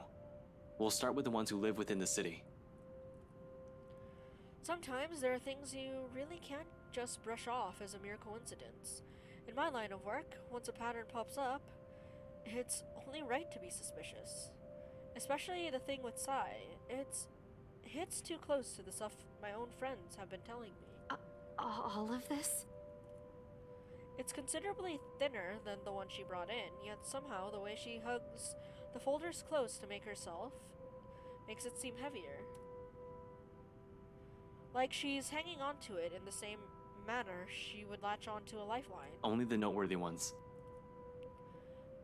And those that might still be alive. Might. She doesn't need to know that. We can't check the outside contractors, but the guys with the direct connection to BRC and the people who attended the open house should be enough. We don't have time to see how everyone's doing, especially if what you said is true. For a second, she appears about to argue, then quickly decides against it and hides it away before anyone reads the question in her face. Then, in a too abrupt motion, she turns towards the copier and gets to work. Soon, only the machine's constant thrum fills the air around us while I keep myself busy cleaning up the mess we've made. The lack of talk is awkward, to put it mildly, disturbing at worst. I've gotten so used to letting her just babble away whenever it's just the two of us. I could tell, however, she wants to do more. She wants to fix this mess herself, and that desire makes her antsy. I hate just seeing certain lights and hearing doors open and close in my house. Just, okay, nah. No, it's fine. But at the same time, she's learning how not to be impulsive or stubborn, exactly as I've told her yesterday before agreeing to any of this. Or maybe these so-called changes have always been with her. Dire situations have always pushed people to change, after all.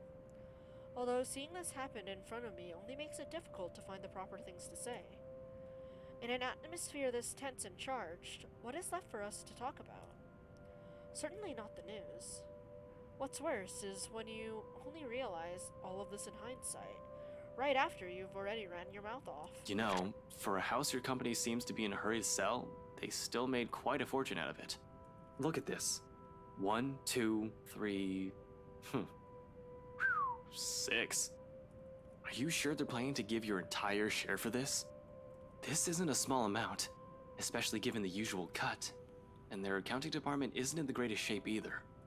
Even if they don't, it's not like someone still needs it. Ouch. And there's the reason why people don't let me talk. Silence once again descends throughout the room, denser compared to the ones we've shared tonight. Behind me, I can still hear her movements, sharp and precise, while she feeds the originals to the machine. Then, with one last click, all of it stops. Her feet shuffles lightly against the floor when she moves away.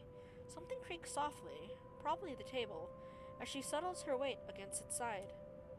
By the time, an apology is already on the tip of my tongue, but... Belle, Papa's gone, Ash. Called it. Within those scant few seconds, everything between us shifts, as the gravity of her words sinks. Right then and there, something harsh and immovable rises between us.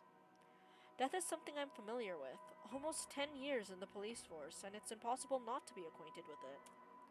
But this is different from the dead bodies we examined in forensics, a far cry from the victims we found on a bad investigation. Those I could easily distance myself from, no emotional attachments, no need for pretenses. Yet somehow, I still find myself grasping for things to tell her, any words of comfort to dull the pain. Because even without looking at her, her grief feels palpable enough. Her pain, an immutable weight hanging over us. Dang! You can say to stay busy? That is so mean? No, tell me about your papa. when?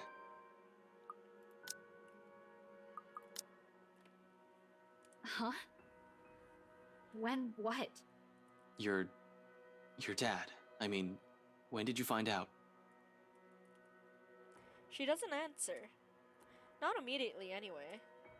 For a long moment, the hush simply stretches out before us, spanning across the seconds we let pass, while we both simply stand there waiting. Eventually, she exhales. Lightly muted enough that I might have missed it, had I not been paying attention to her every movement. Yesterday? Around 3 in the afternoon there? Mama called. She told me he passed away in his sleep, and I guess I can take comfort in that, huh? That Papa wasn't in any pain when...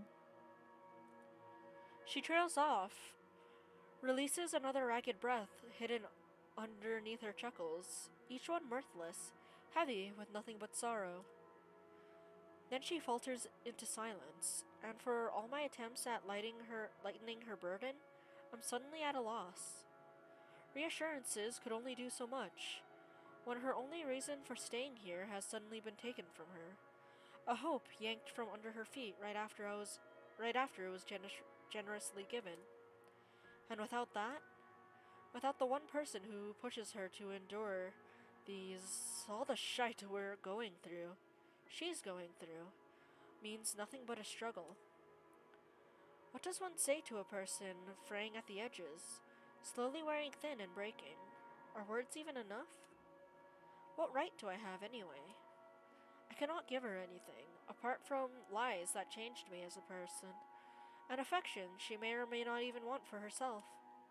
Because no matter how easy she wormed herself into our lives, how immutable her presence has become, her own heart will always yearn for something else. For home. Tell me about him. Huh? About what? Your dad. Tell me about him. Anything. Just talk. Say anything you want. Doesn't matter what it is. I'll listen. Silence again, as if testing the weight of my question. For what purpose it is. For a reason even I can't say right now. After a while, though, she starts. Reluctantly, her voice hitching, faltering, and stumbling on each syllable as she chooses her words. A rough start, but soon it steadies. And along with it, to keep the company the stories from childhood and memories she's fond of, are the tears. Despite this, in spite of the grief choking her words off, the hurt closing her throat, and the sobs racking her lithe form, she continues, like the mere act of speaking is a relief in itself. Goodbye, Mozzie! Take care! A release. She tells me of her father, the very person who named her, how she looked up to him, and how she was a bit of a tomboy growing up in her attempts to imitate him, and how the man encouraged her to pursue what she really wanted. Perhaps even the only thing she ever did for herself, having grown up not wanting anything more than food to put on their tables. He told me I don't have to listen to them. That I can do what I want. Every day, he'd wake up at 4, Ash. Because he'd earn more that way.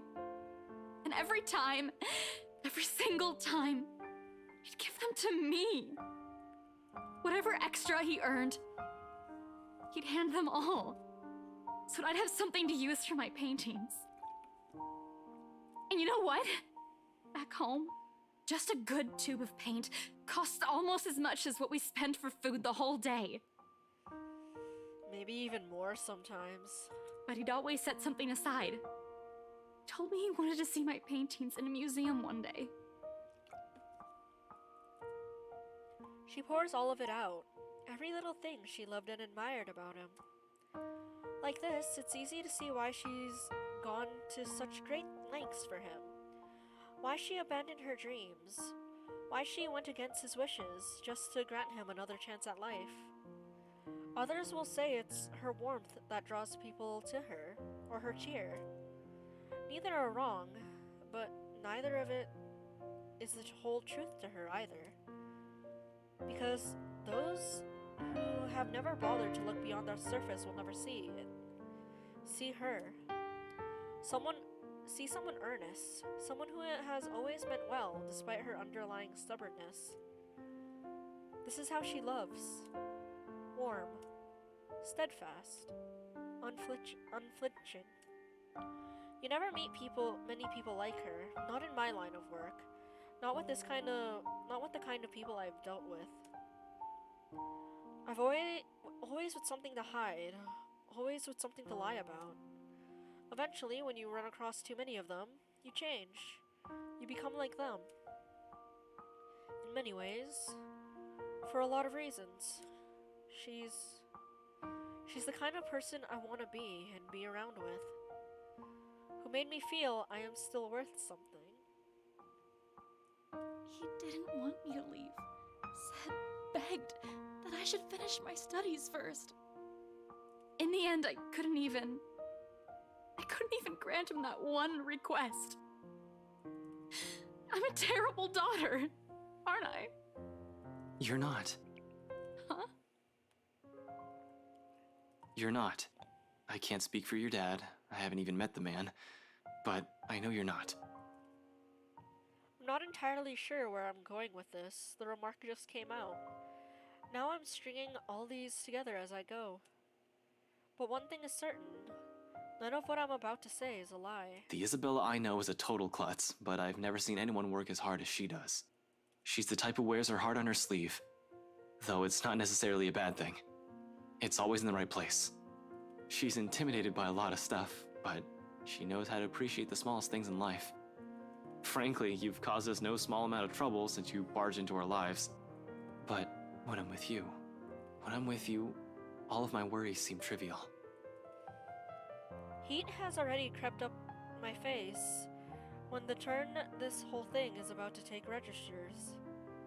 Before I blurt out the rest of it, declare feelings I'm not even ready to reveal to anyone, much less to her, my hand comes up to smother the rest of it. Though embarrassment quickly takes the reins before I can completely clamp my mouth shut. And I'm pretty sure Zach and Becca think the same way. You have a nasty way of growing on people like that, and you know what? We got everything we needed in here. I'll just wipe the security recordings and we're good to go. While I'm at it, you better wipe the snot off your face. And you don't look very nice when you're bawling like that.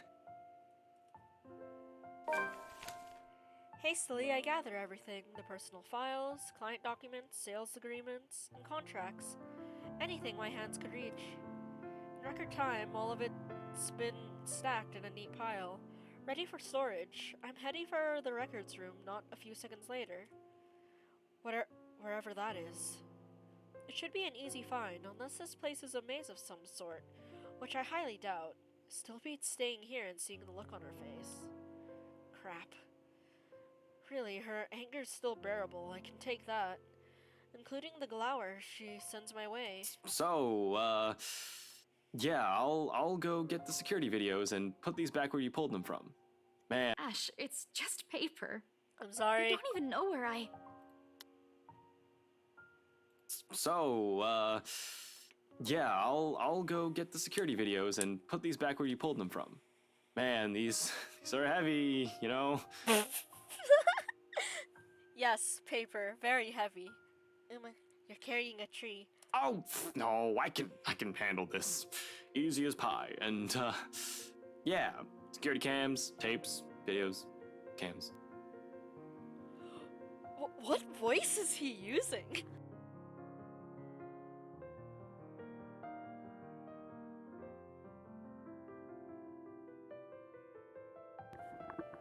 Apologies, I went to grab another bottle of water.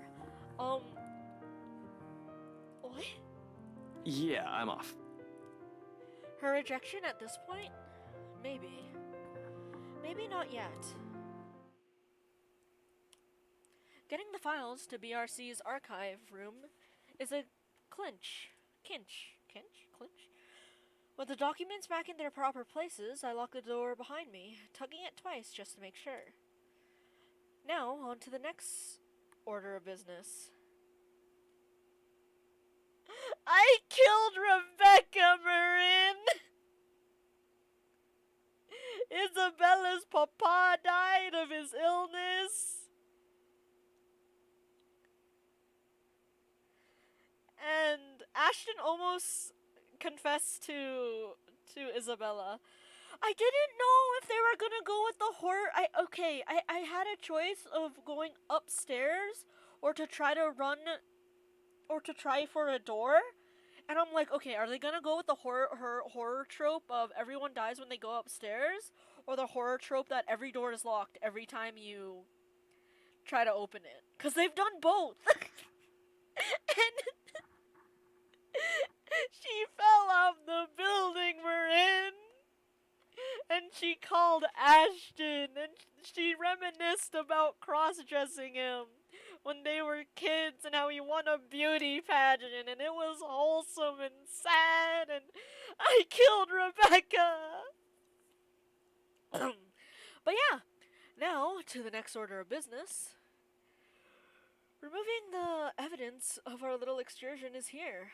in here, or at the very least, the part showing what we've been doing the past hour. Thank you for the water. I feel bad. She's dead. Thank you. I almost cried hearing Isabella talk about her dad as well. It's really rare for at least from my experience, for a Filipino family to support their kid when they want to do something in the arts. Heck, my dad wanted to be an engineer and he was still pushed into a different engineering degree because it was cheaper. So, I can't imagine how her family felt when she said she wanted to do painting. And their reaction being, I want to see your paintings in a museum one day? Dang. That's big. Can't have our places plastered on security footage, showing us breaking the law as it were. I'm going to have to wipe the data for Isabella's access card entries too. But yeah, Marin, how are you? Surprisingly, finding their security room proves a breeze. What will be tricky is getting inside. The fact that no one has walked out during the whole time we've been here means the room is either empty or the security is sound asleep. I'm banking more on the former. If they're cutting corners and firing agents, I have no doubt that they'd fire the guy stationed here, if they have anyone watching the monitors in the first place. It's a rather common thing for establishments. Just leave security recording indefinitely, only to check the footage if something actually happens. Just to check, I press my ears against the door, listening for any sign of anyone occupying the room. After a long minute and nothing, I give the knob a few rattles. Standard lock and key. Should be easy enough to pick. Or break. We have lockpick sets, but those are only to be used if necessary, and with a search warrant. Even then, it's a skill set rarely needed. Subtlety isn't on a cop's priority if they have authority to search the premises. Bolt cutters and brute force are the favored methods. If we fail, we call a locksmith. Me? I prefer the good old hairpin trick when those options aren't available. Besides, they're easy to hide and store for emergencies. Running my hand through my hair, I pull out a pair of bobby pins. 2 of these, and I can just open any standard lock.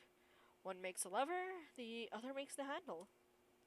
I won't call it a complex skill, but it certainly takes time and a lot of practice to successfully pick a lock. Good thing I practiced with them for a bit in my college years. I learned more when they're accessible and a standard issue for a law enforcement officer. A wiggle here, a click there, and I managed to seize all the pins in the locking mechanism soon enough. With a slight turn of the knob, the security room is ripe for the picking. The room's odor hits me first. A sharp, nauseating stench, as if someone has accidentally spilled a gallon of bleach in the room. When was the last time they opened this place?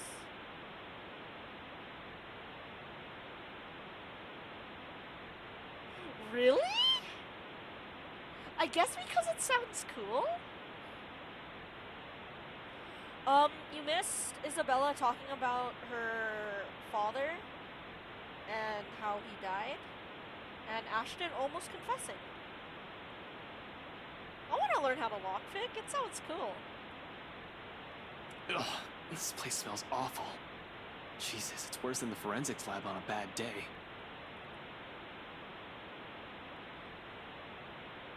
This is probably because of a badly botched effort to clean the place up. Even in the dark, I can spy dark stains on the walls. It does sound fun, doesn't it? I don't really have the time to try and play is this ketchup or soda right now, but I have this strange gut feeling who the mess might belong to. As expected, no security personnel mans the office. CCTV controls and the standalone DVR setup is open for anyone. Normally, I'd have a heap of things to say about the sloppy security setup, but right now, their negligence makes the whole task of erasing evidence easier.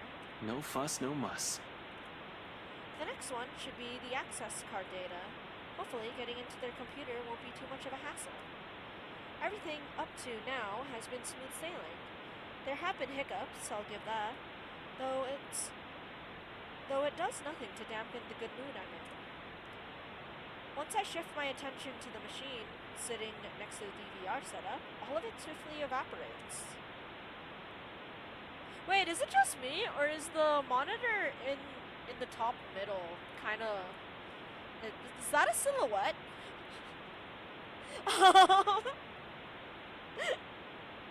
I am no computer buff, but I can definitely recognize more than one decade old. Simply looking at it makes me feel younger. With a heavy sigh, I power it up and mentally prepare myself for a slow slug. Slow apparently remains an underestimate here. It takes a whole 3 minutes for the thing to start up. The OS hasn't even started loading, and in my boredom I started inspecting the live feeds from the cams. Only two works, one from the view outside, everything seems to be ordered there, and the other for the main workspace where it's a fleeting glimpse, a cursory glance, but the sight of it stops me. The image is a bit blurry, but standing there, right in the middle of the room by one of the cubicles, I can make the form of a... What the hell is... I don't get too far into that line of thought. No few seconds after my words have slipped out, without any sort of warning, well, I'm still trying to make sense of what it is. The figure moves. A moment of paralysis hits me when she stops right in front of the camera. Like a damn rookie, I go still at the face of danger. I definitely haven't been trained to handle the supernatural, and this is one, isn't it? And... oh, fuck. Her eyes bore into me, the malice in them, piercing. Even beyond the screen, it's enough to make me go numb. Only the mug crashing to the floor, when my hand accidentally takes a swipe at it, snaps me out of the trance, reminding me that I'm not the only one here. Isabella. It seems she hasn't noticed anything. Am I the only one seeing this? In any case, whatever is happening, I have to get her out. Gathering my wits, I quickly reach for my phone. It takes all but 2 seconds before she answers, but there's no time for relief. Ashton? Did you really have to call? We're practically on the same floor. Get out of there. What? What are you... Out. Get out. I'll meet you in the elevator. You're creeping me out, Ash. Just get yourself out of that place, now! Without second thought, I back away from the controls, from the room, ready to be done with this place. Before my foot even moves, she disappears. Son of a... Instinct instantly takes over, and my hand quickly reaches for the gun at my side, only to meet empty air. A mistake that cost me a few precious seconds, while the paperwork I've brought with me threatens to scatter everywhere at the same time. Gathering everything in myself once more, with no weapon to protect myself, my sense of self-preservation kicks in, and I lunge towards the door. I sprint across the office without daring to look back. Isabella's already waiting in front of the elevators by the time I make it out of their office. Worry creases her eyebrows upon glancing at me, but I don't have time to answer the question in her eyes. As soon as I reach her, I grab her arm, practically throw the two of us into the open elevator, and slam the button for the ground floor.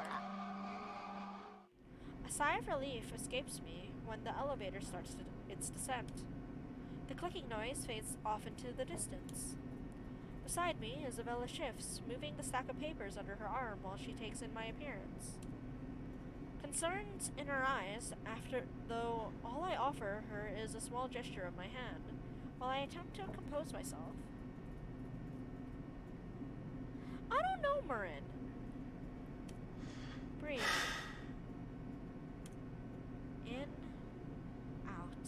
Why are we in such a hurry? Also, if there's anything we've learned about this ghost, is that it only kills if you're alone. If you're with people, it'll just like appear and say hello. Like, hi, I'm here. We need to get out of this place.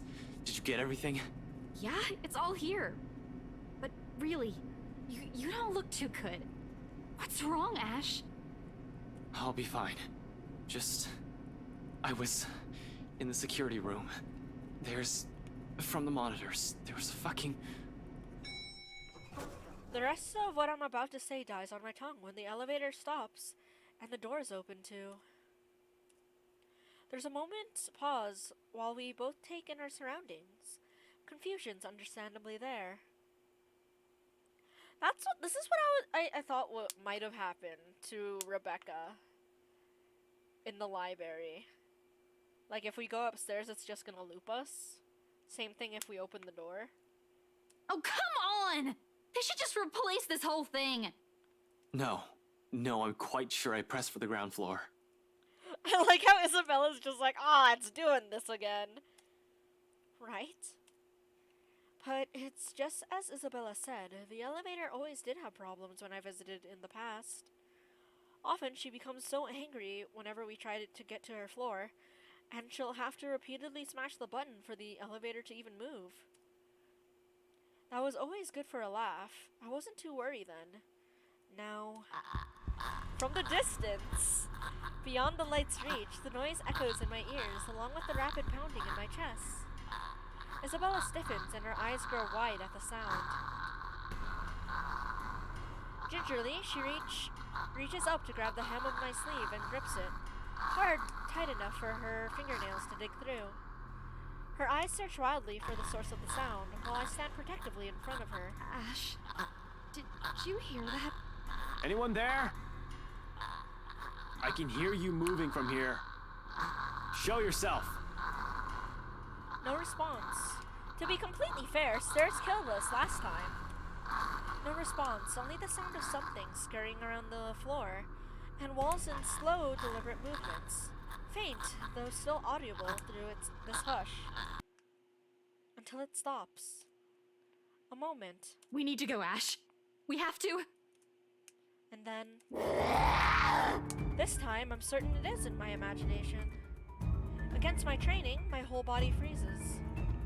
Hands stilling mid-press on the button, eyes growing wide while waiting for any sort of movement from further back, and ears strained for the source of the sound. I can't even offer Isabella any reassurances. Much as I hate to admit it, dread had seeped into every nerve in my body. And the blasted elevator still won't work. This isn't in my fucking training manual! Ash, we need to leave. I know that sound. Ash, please, get the elevator! Another series of shuffling goes against the ground, a laughter, and all of a sudden, she's just there. Like a twisted spider, she stares at us, a look of hunger in her eyes, and venom in her twisted manner. She smiles. A glaze she has well earned. When were the damn files that have been dropped right on Spider's web? Ashton! Damn it! Damn it! Oh, we're the flies. Whoops, not files. Without warning, she moves, mocking me with each unhurried crawl she takes, knowing I'm at her mercy. Fucking hell! We don't even see her! Ashton, the door! The door! Our lives are in the hands of a crummy elevator, literally hanging between life and death. We're not going to die here. Not in a damn elevator. Then step out of it. We'll die in the office. 7, 9, 3, 5, 8. 3, 6, 9, 1, 5. What? 4, wait! 3, 8, 4, 7, 2! Fuck! No!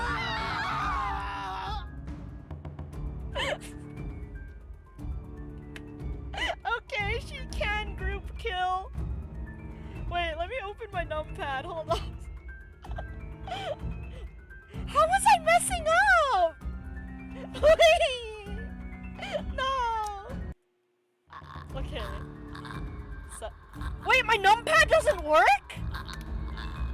that's bullshit. I hate this.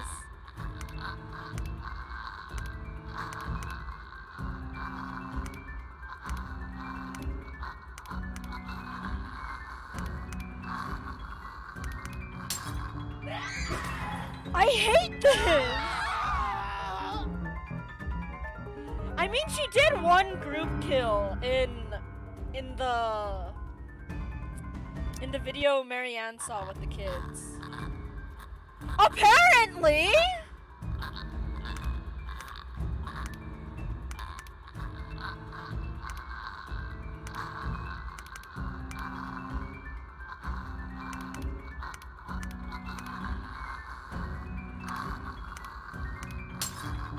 Why? Why? No! You dick! Now I'm starting to see why there's a skip QuickTime event button. What the okay, no. No, I am- wait, will it let me skip? It's hard for me to be upset. 2916. I hate you. 43625. 31627. I hate you. I hate you. Why do you run? Why are you running?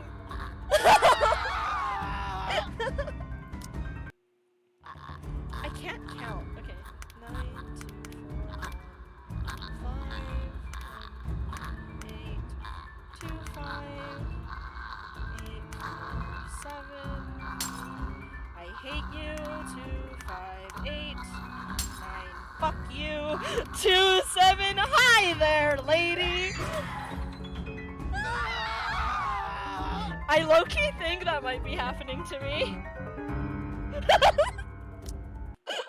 Why does she crawl faster? 7, 6, 9, 1, 4. What is causing it to break when I'm not making a mistake? Am I really going that slowly? 9, 5, 4, 8, 2. 8, 2, 6. Why are you running? Why are you running?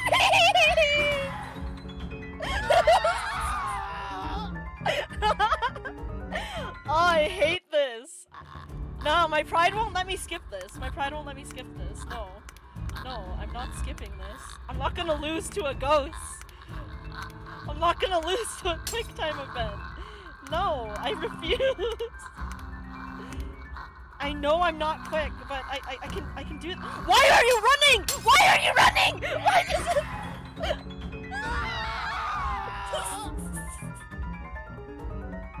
It's not working on me, Javen. Every time I see her crawl, it's because I hate crawling ghosts.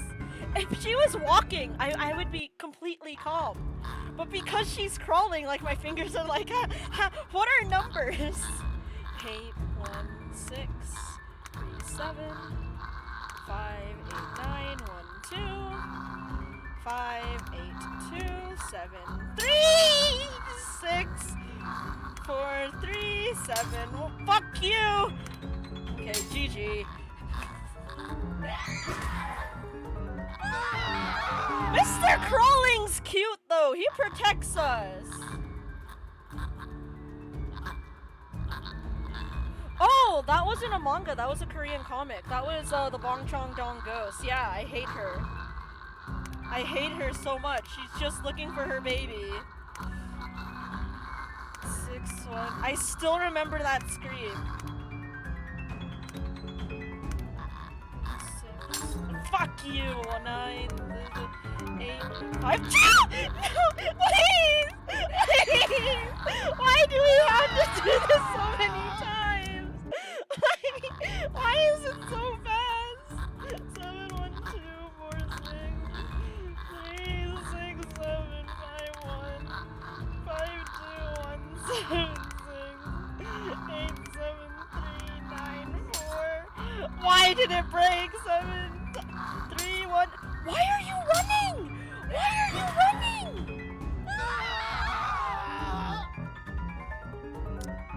Is it just me or does she go faster? Wait. Why does she speed up even if I don't make any mistakes? Wait, what? What? That's so mean! Why is she like this? No, okay, I'm no longer in the we can fix her team. No, she can die. No, I hate you. I genuinely, it's time-based? She's sprinting across the finish line? Should I just title this Fern gets reunited with her number keys? Gets acquainted? God, I hate this. Okay, 7, 5, 6, 8, 2, 9, 5, 5, 1, a 6, a 2, 9. Oh fuck! I clicked 8. 5, 1, 9, 4, 7. No, please. I just want to count. I can't count. I can't count. I don't know how to count. I think I'm getting worse as time goes on. Why won't you let me use the numpad? I know that better. 7, 4, 2, 3, 6. I hate you. Why are you going faster? It is! It does! It won't let me use numlock! Yeah, it won't let me use numlock! I'm spamming numlock and it won't work. I need to use the strip. This is so stupid. I hate this. I hate you. I used to have respect for you. Wait, you know what? Their screams are getting annoying. I'm sorry. I'm sorry. It does! That's why I'm so angry. I wonder if they'll scream. I know I'm gonna fail. I wonder if we'll still hear them scream. 8, 2, 5, 4, 6, 7, 4, 6, 9, 1. I hate you. 7, 2, 8, 4, 1. 7, 8, 1, 2, 4. 2, 7, 9, 3, double.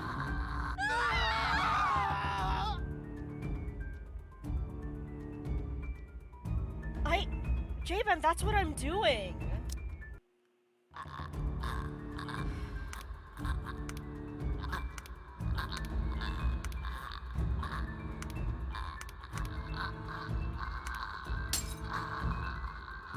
You're talking to someone who types. Who types a lot in their free time because they actually have to write. No shit, Sherlock. It's even more angering because it's on the last one that I die and she speeds up on.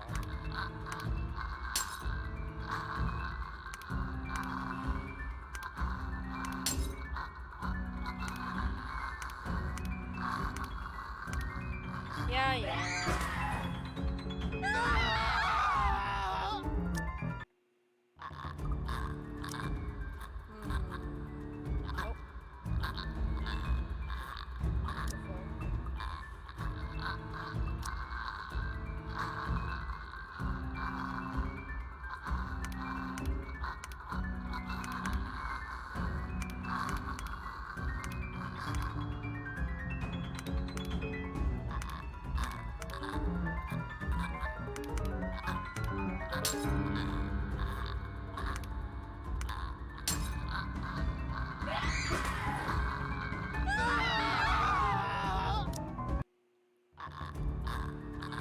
I love how the game's just like quit, girly, quit. Just skip. You know what? No, come at me, bro. Yeah, that's what I'm testing right now. It looks like she does. She has a steady face. She has a steady pace when I keep breaking the numbers. No, she has a steady pace.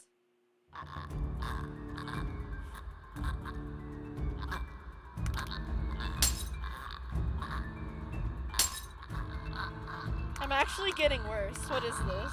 Why? Why am I getting worse?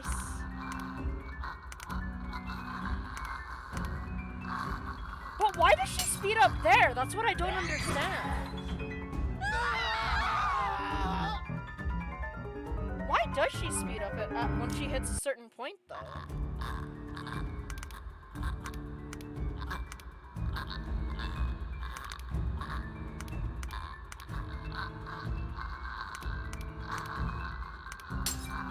What? It wasn't a 4?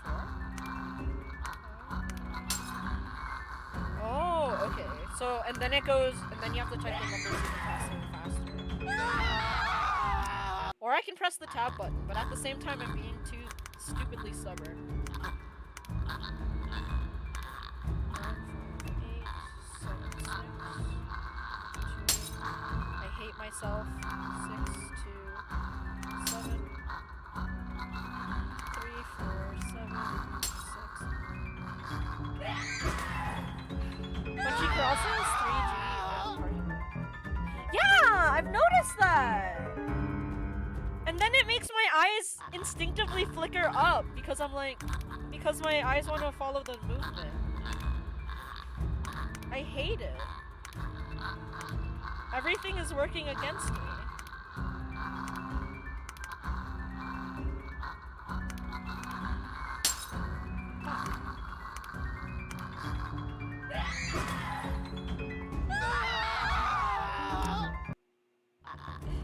Actually, wait. Yo, lady. Oh, wait! I actually changed the resolution of the screen! Wait, hold up. Oops. Oops, wait.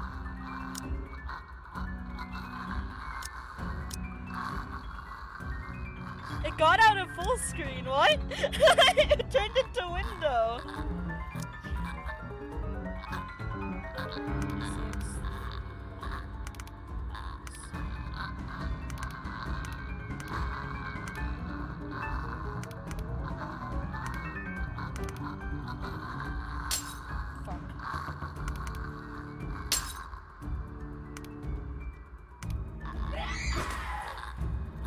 I don't know! I'm just pressing the numbers! It went into window mode.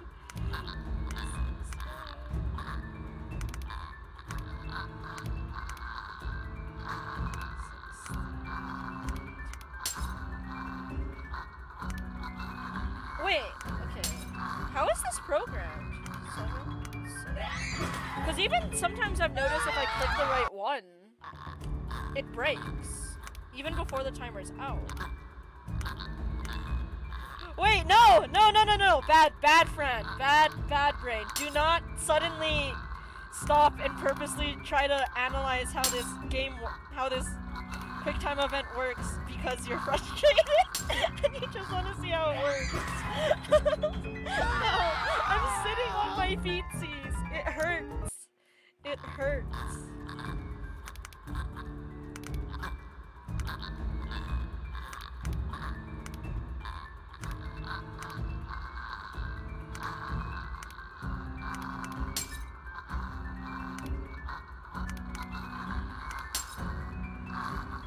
I hate this. Should I tap? Oh, okay. I need to stretch. Yeah, I really did! I went from hardly dying to... Oh, damn. Okay. Does that mean Wait, does that mean we're getting, 2 deaths at a time? Because we're dying twice? We're killing 2 people? I love it the day I try to stream to relax. It always ends up, the game decides to go, no, I'm gonna give you something stressful to do. No matter what game I'm playing. At least this one, I didn't get so frustrated that I had to actually delete the bot though. So that's a thing. But then again, that was an extra bad day for me.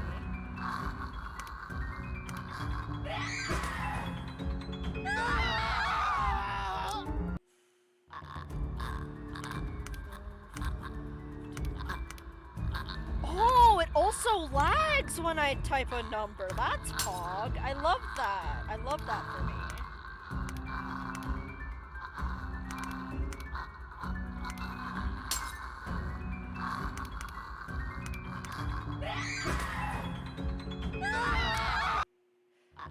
Okay, fun fact about the QuickTime events. There are difficulties to QuickTime events in this game.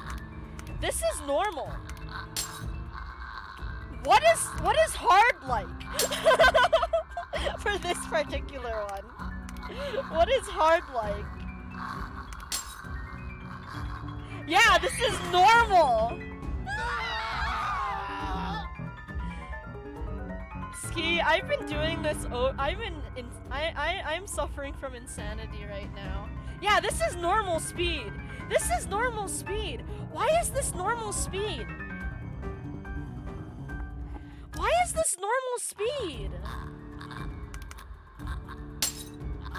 I'm actually fumbling because I'm angry. Why am I so angry? What's hard? What is this like on hard? Why do the devs hate me? Why is this happening? Hi, smooches, smooches. Yes, hello. How long have I been doing this for? I have a that's a genuine question. I never get angry. That's why how long have I been here? Yeah, I know it's 2. JBat knows that too. How long have I been here? How long have I been here? How many times has she murdered me? Can we just take the stairs, please? Can we sprint? Can we sprint to the stairs?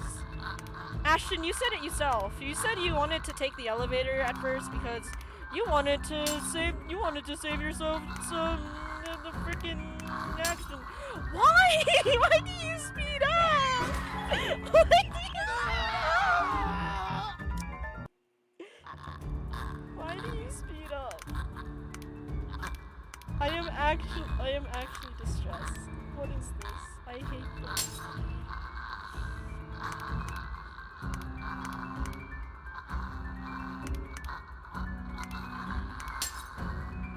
What? It's so nitpicky. It's so nitpicky! Okay, 7, 2, 1, 9, 3. 6, 3. 8, 4, 5. Fuck. 8, 5, 2, 7, 9. 3, 1, 2, 7, 4. 3, 8, 5, 1, 6! Fuck! I clicked 7!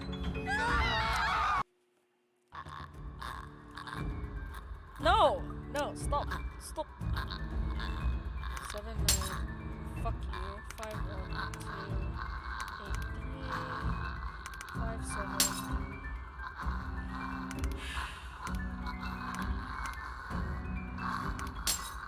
I hate this. I actually can't read the numbers. Yeah.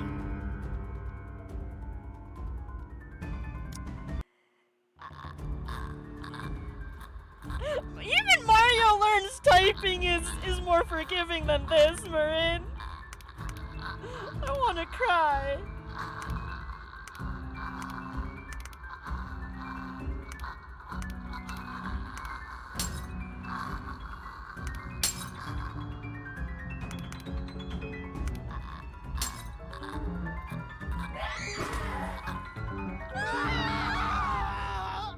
The second I hear the glass break because I miss a number, my heart just sinks because I know I'm gonna die anyways.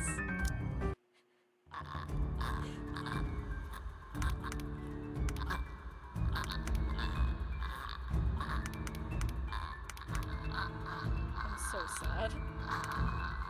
I feel nothing. There's only sadness. This is how I'm gonna teach my children how to type numbers. That's it. I've decided. This is how my children will learn how to type numbers.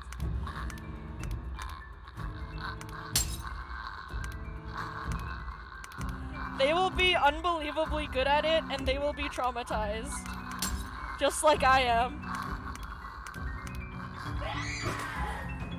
Traumatize the children until they learn to type. Excellent. Yeah, exactly.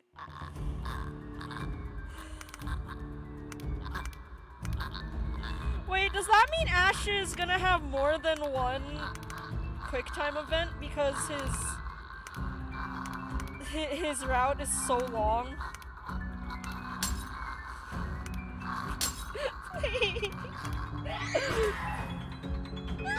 Wait, you know what? Do you know what I feel like right now? Wait, where is it? I know I'm gonna get copyrighted for this, but I don't care. I don't care.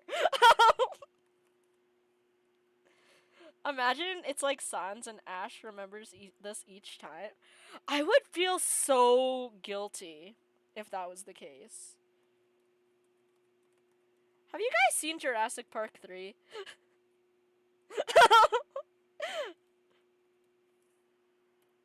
Remember when the guy runs in front of the plane and just yells, "Oh God, please, please, oh God, just stop, please, please." Yeah, that I feel him right now. I feel him on a spiritual level right now. I feel. Where is it? Where is it? Here. Yeah! This is me! This is me! I feel it! I don't care if I get copyrighted! I need to switch. I need to switch gears. I need to switch gears. This is what I feel like. I feel like the guy who runs in front of the plane. This is me typing the numbers desperately. Stop! What are you doing? That's cover! Stop! Give it to me! No one can stop this plane! No! Oh my God! And that's the ghost! That's me! Is it bad every time I die that plays in my head? Because it even ends the same way. That's literally me. Guys, it's me. I'm the demolition expert. Help. Guys, please stop. No. Oh God, no! No! No!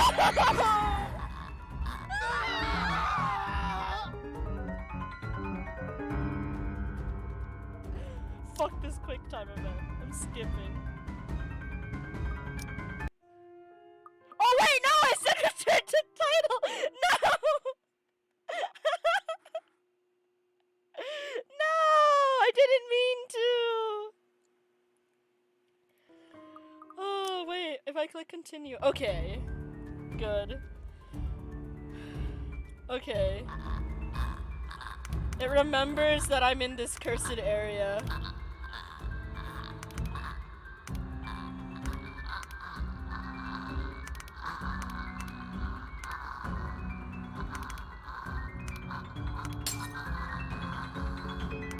No, please. Please stop! No! All around me are familiar faces.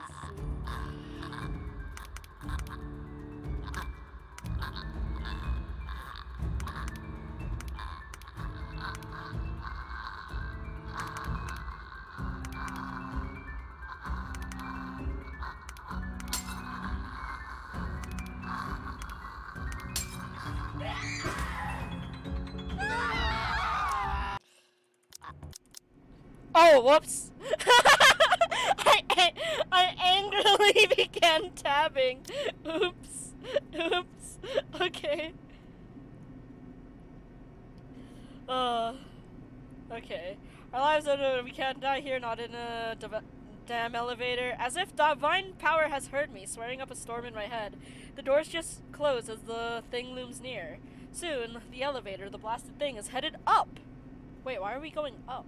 Isabella's knees buckle in relief. In 2 ticks, she's hugging herself. Without any care or mess of the papers and folders, she's dropped on the floor in her panic. That's... Yeah, up is bad. I hate that. That's the first quick time event I actually skipped. I feel defeated. I am sad.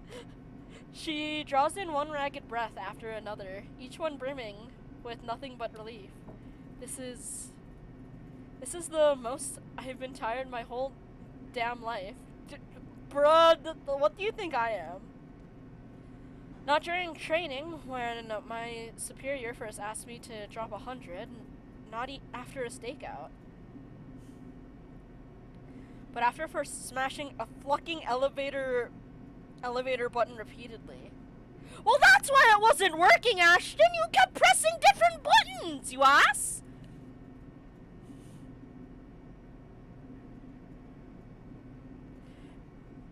No, we need to put fish into that hell. We need to introduce fish to that hell.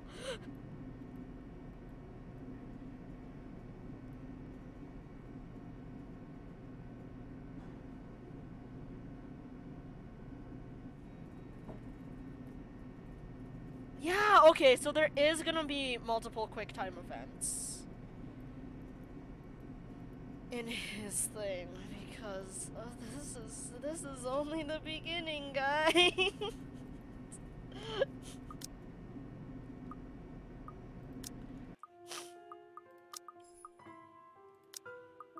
We're gonna load this game file. Tell me When? about him. Huh?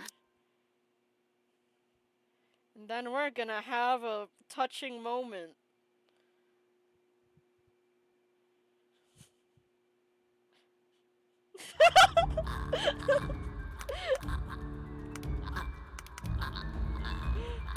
I'm laughing through the pain, Marin. It's fine. It's fine.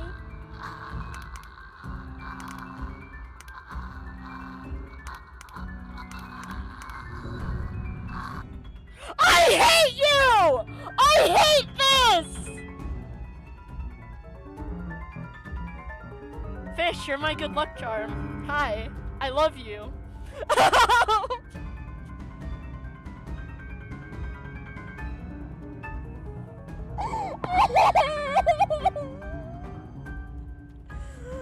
wanna cry. I wanna cry. As if it's divine power has hit me swearing up a storm in my head. The door's closed just as that thing looms near. Fish, I love you. Fish, thank you. Soon the elevator, the blasted thing, is headed up.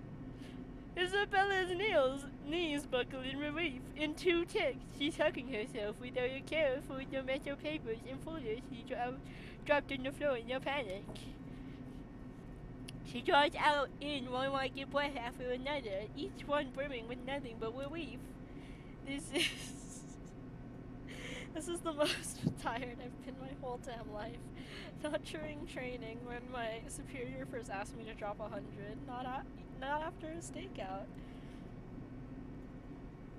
But after smashing a fucking elevator button repeatedly, I slumped to the ground beside her, worn out, but I don't let myself feel relief again. Not until we're out of here. What do you mean for once? Isabella seems to be the same mind as she looks to me. Still, I find myself sharing a shaky laugh with her. We're okay. We're fine. Right? Surprisingly, yeah? Yeah, we're good. Alive.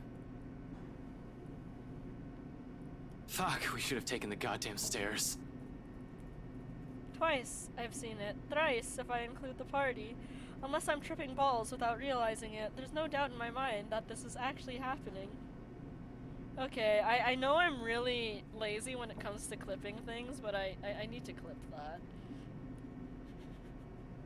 I'm so fucking pissed. I don't want to believe it. Stairs killed us the last time we took them. Besides, I don't trust theirs. They're always up to something. But the truth is staring me in the face. It'd be stupidity to deny the reality of the matter. Yup. As soon as the lift hits the ground floor, we hightail out of the building. Seb's sound asleep when we pass by his station. Wait, what?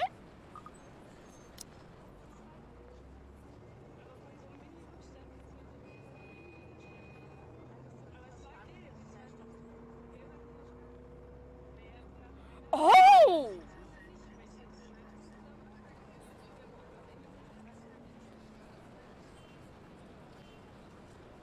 Wait, so it does change if you skip the quick time event.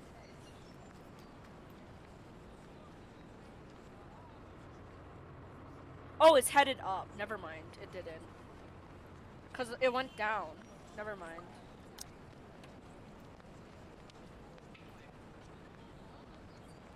I'm probably gonna be in big trouble, so that's fun. As soon as the lift hits the ground floor, we hightail out of the building. Seb's sound asleep when we pass by his station. However, in the face of what we've seen, everything I've faced tonight, we really can't care less. Still, we see our way out. Wait, Fish, are you still here? Actually, I have a media example of what it was like, doing that. I have a media representation of what it was like, doing that QuickTime event. Fish, are you still here? Copyright be damned. Oh, okay, take your time, my dude. I'll continue to read then. However, in the face of what we've seen, everything I've faced tonight, we can't really care less who will see us on our way out. The sooner we get away from this place, the farther the better. I'm just not sure if that also means being safe. She almost got us, damn it. The fucking thing almost had us. Yep, she totally didn't kill us multiple times. Shit, it was only by luck that we managed to get the fucking elevator unstuck. Had the blasted thing not worked in the last second. I need some air. Fresh, breathable air. That doesn't stink like death and gore all at once. Man, yeah, Javen, I would have hated if that elevator didn't work.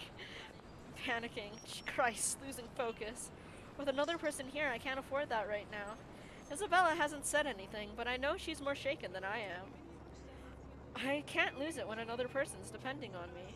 Okay, Fish, here's a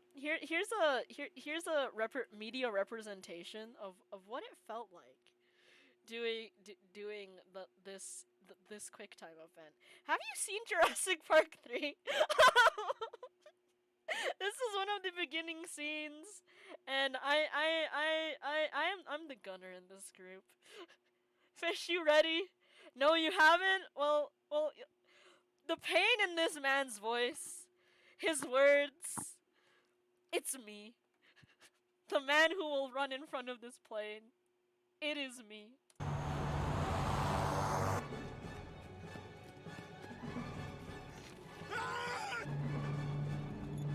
Stop! What are you doing? That's Cooper! Stop! Give it to me! No one can stop this plane! And that's the ghost! The Spinosaurus is the ghost! I never thought of Dr. Alan Grant and others as the viewers. That's actually perfect. I love that. If I had editing skills, I want to cry. Oh, the story of Jurassic Park 3 is that this couple is looking for their son, so they went to the island.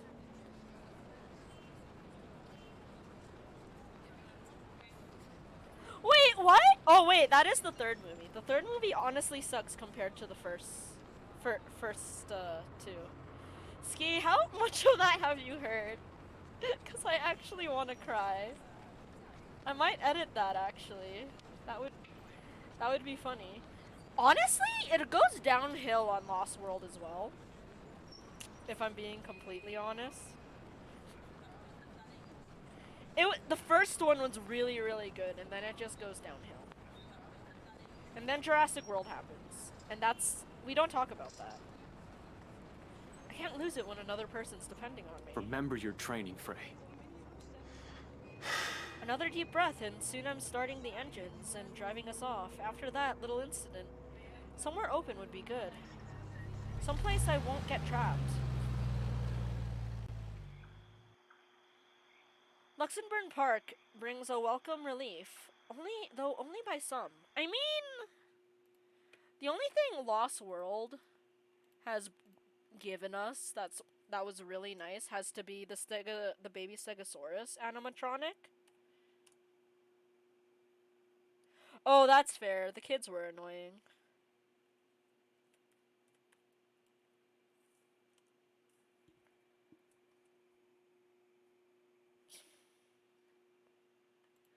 Oh, 13, why do you want the title of the video?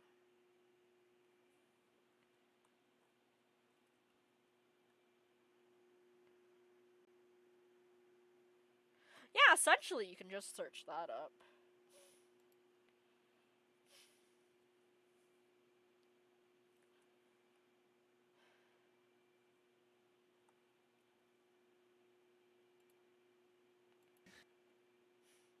I also have to move in, like, deep into the clip, like, I need to go a minute 40 in.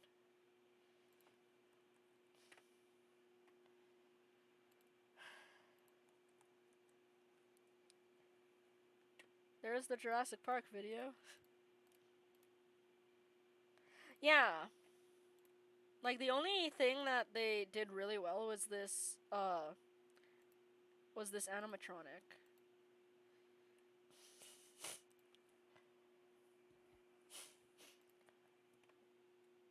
Oh, I can't find a good picture of it.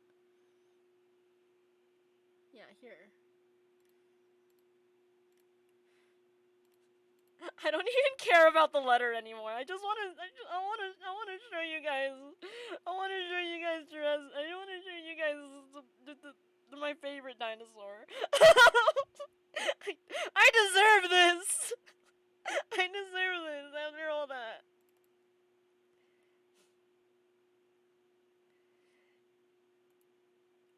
I know it's just a baby, but look how detailed the animatronic is.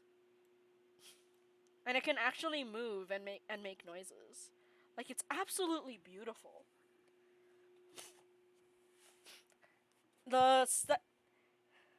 Oh, in a good way. Okay. Like you would say to a cat. Okay, that's fair. But yeah, the animatronics used in Lost World were still on par as the original Jurassic Park. I'm broken. I'm broken. I'm dead inside. I don't want to live this life anymore. I mean, they technically have something similar in Universal, but it's a ride. Luxembourg Park brings a welcome relief, though only by some. The chill that has seeped in my bones is still there, flaring and unflaring underneath my skin. Fun fact, did you know the T-Rex in the first Jurassic Park actually did almost have a kill count? Wait, yeah, the animatronic T-Rex in Jurassic Park 3 almost had a kill count. Wait, was it 3? No, it's the first one. It was the first one. My bad. Yeah, it was the first one. Because during the rain scene in that movie, it messed with the animatronics a bit. So they had a huge life-size T-Rex running around the set. And it actually did almost eat 2 people. So it would've, the people would've literally been grinded up by the T-Rex's gears. So that's fun. Fun facts. The chill that seeped in my bones is still there, furling and unfurling underneath my skin. If I don't move, if I don't busy myself with anything, soon my brain will go haywire. It's the last thing I want to happen when there's plenty of things to do. But this already answers all of it, doesn't it? Those deaths? Just how many copies of the letter are out there? Isabella can't have the only one if other people are also getting cursed. Could it be that she has only shown us is just one of 5? Maybe even more? That whole pass this to 5 people business is ridiculous, but at this point, is it still? Marin was here. Ski popped in for a time, and I felt bad.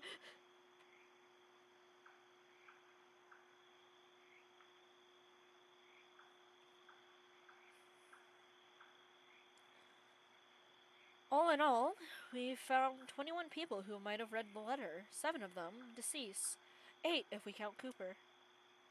That's only with what we can find right now. We have no idea how the contractors and specialists hired from the outside the company are doing, if we are in any way affected. How many more people are suffering? How many are missing? How many are dead? Can I still even blame the Wrights for this? If anything, they might be in danger as well. I don't think I can wish a curse upon anyone, no matter how big of a douchebag Luke Wright is. There is also that woman.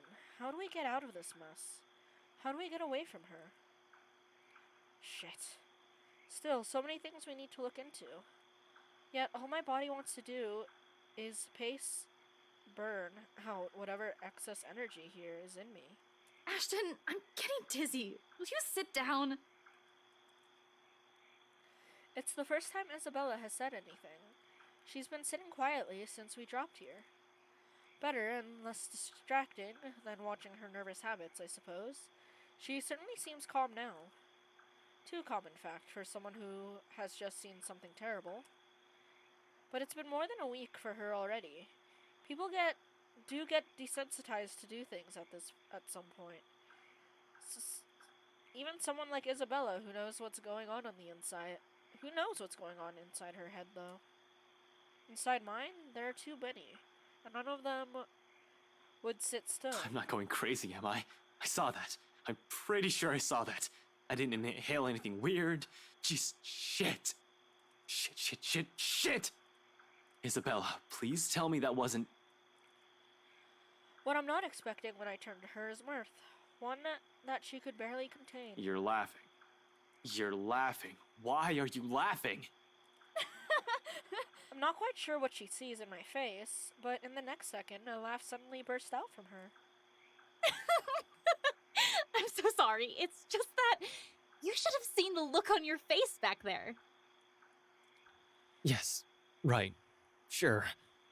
I'm not the one who's panicked. You almost ripped my arm off. Yeah, but... Isabella, this isn't funny. We could have ended up dead. Oh, you skipped a line. I know, I'm really sorry. But this is just too precious to miss. You really lost your shit for a moment there. You're trying to get back at me, aren't you? Well, I'm not the one who kept calling someone scaredy cat for years. How does it feel? I'm not scared. Really?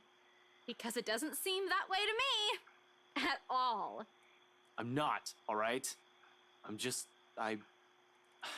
just don't know what to do right now. Immediately after, the moment passes, replaced by another tense silence. Laughter dies at her lips as everything sinks in. We're in deep shit, and it has finally caught up and hit us like a ton of bricks. Hit me more than anyone. Because she has been warning us of this since day one, and I'm the first person who brushed it off. Despite that, she still reaches out to me, tugging at my sleeve almost desperately. Her hands are trembling, and there's a tremor in her voice when she speaks. Without cheer, only fear remains. One that she has been burdened with from the beginning. We're still going to do something about it, right? Punch it. Not just stand around and let that thing get us. Kick it. Unexpectedly, she leans her forehead against my arm, and her grip on my sleeve tightens. There's a desperation in there, a quiet plea. I don't want to lose anyone anymore, Ash. I'm so sorry. I wish I could give her that promise, but with so many unknowns, so many things I don't understand about this, how could I? Why she still trusts that I can do something about this baffles me. It feels wholly undeserved considering the way I've treated her. Yet despite my reluctance, I find myself returning her hold in kind. A grasp, warm and light, enough for comfort. Not a promise, but the closest thing to it.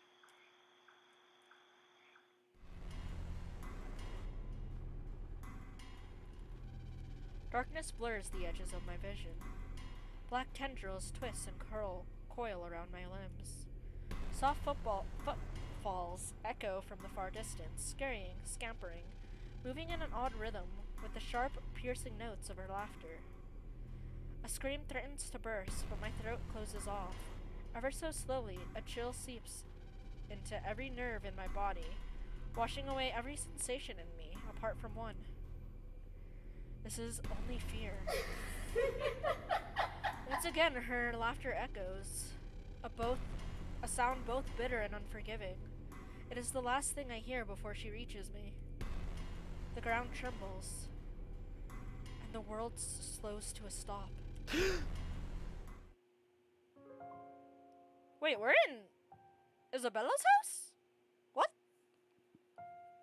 She doesn't even have a couch. Did we sleep on the floor? Morning breaks in a blurry mess of vivid shapes and colors.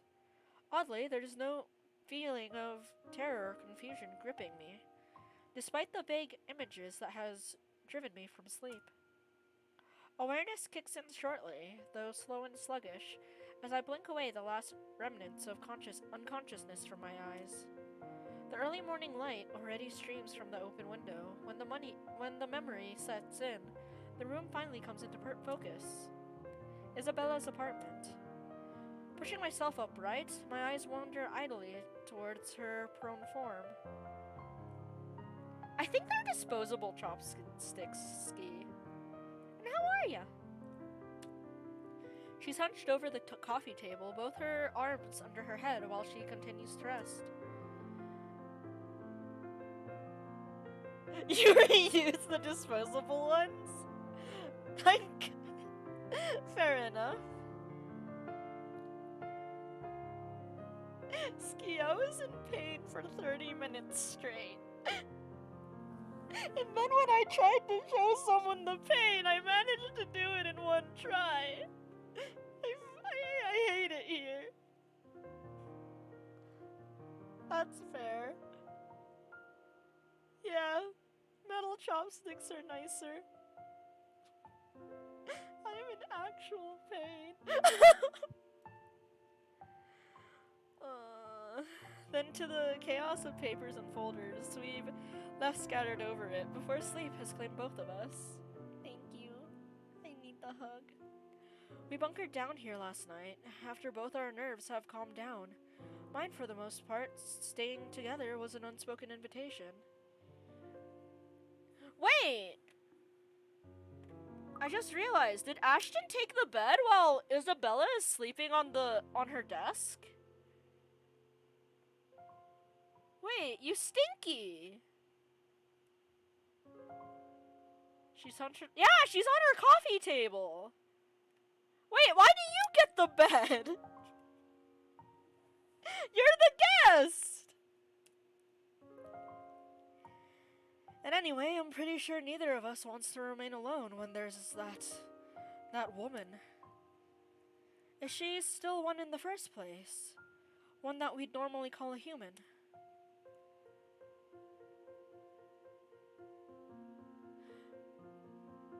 Oh, yeah, for Filipino households, yeah. But like when Rebecca let Ashton sleep at her place, She kicked him out onto the couch. That's fair shade. Can I still feel guilt? Does it understand pain? Fuck. I'd rather get charged for breaking and entering than mess with whatever that thing was any day. Not that thinking about this still matters when all our lives are in her hands. She's dangerous. If we don't do anything about her and this curse, we'll definitely be pushing daisies soon. I can't let that happen. Oh wait, this is early in the morning. The next day, so Rebecca should have called. I've dallied on this long enough, left all my friends in harm's way, after the warnings they've all given me. Besides, beneath the terror and the adrenaline that keeps me running, knowing that lies ahead for Isabella makes it hard not to take action. That's fair, fish. I was taught to give my bet up for courtesy's sake. The paper sitting on the edge of the table calls my attention. At this, light against my hand when I reach for it. It has caught my eye the night before, but with the lot we still need to go through, I've simply ignored it. The logo embezzle at the top of the page, however, provides this paper a whole new meaning. Not for me, but definitely for her. A scholarship grant, huh? I've only ever heard her talk about this once or twice. Completing her degree, that is. She rarely goes about it in great detail, preferring to keep it to herself. Perhaps it's the fact she thinks she's already too old to be chasing after it. How old is she? Yo, Isabella, how old are you? How old are you?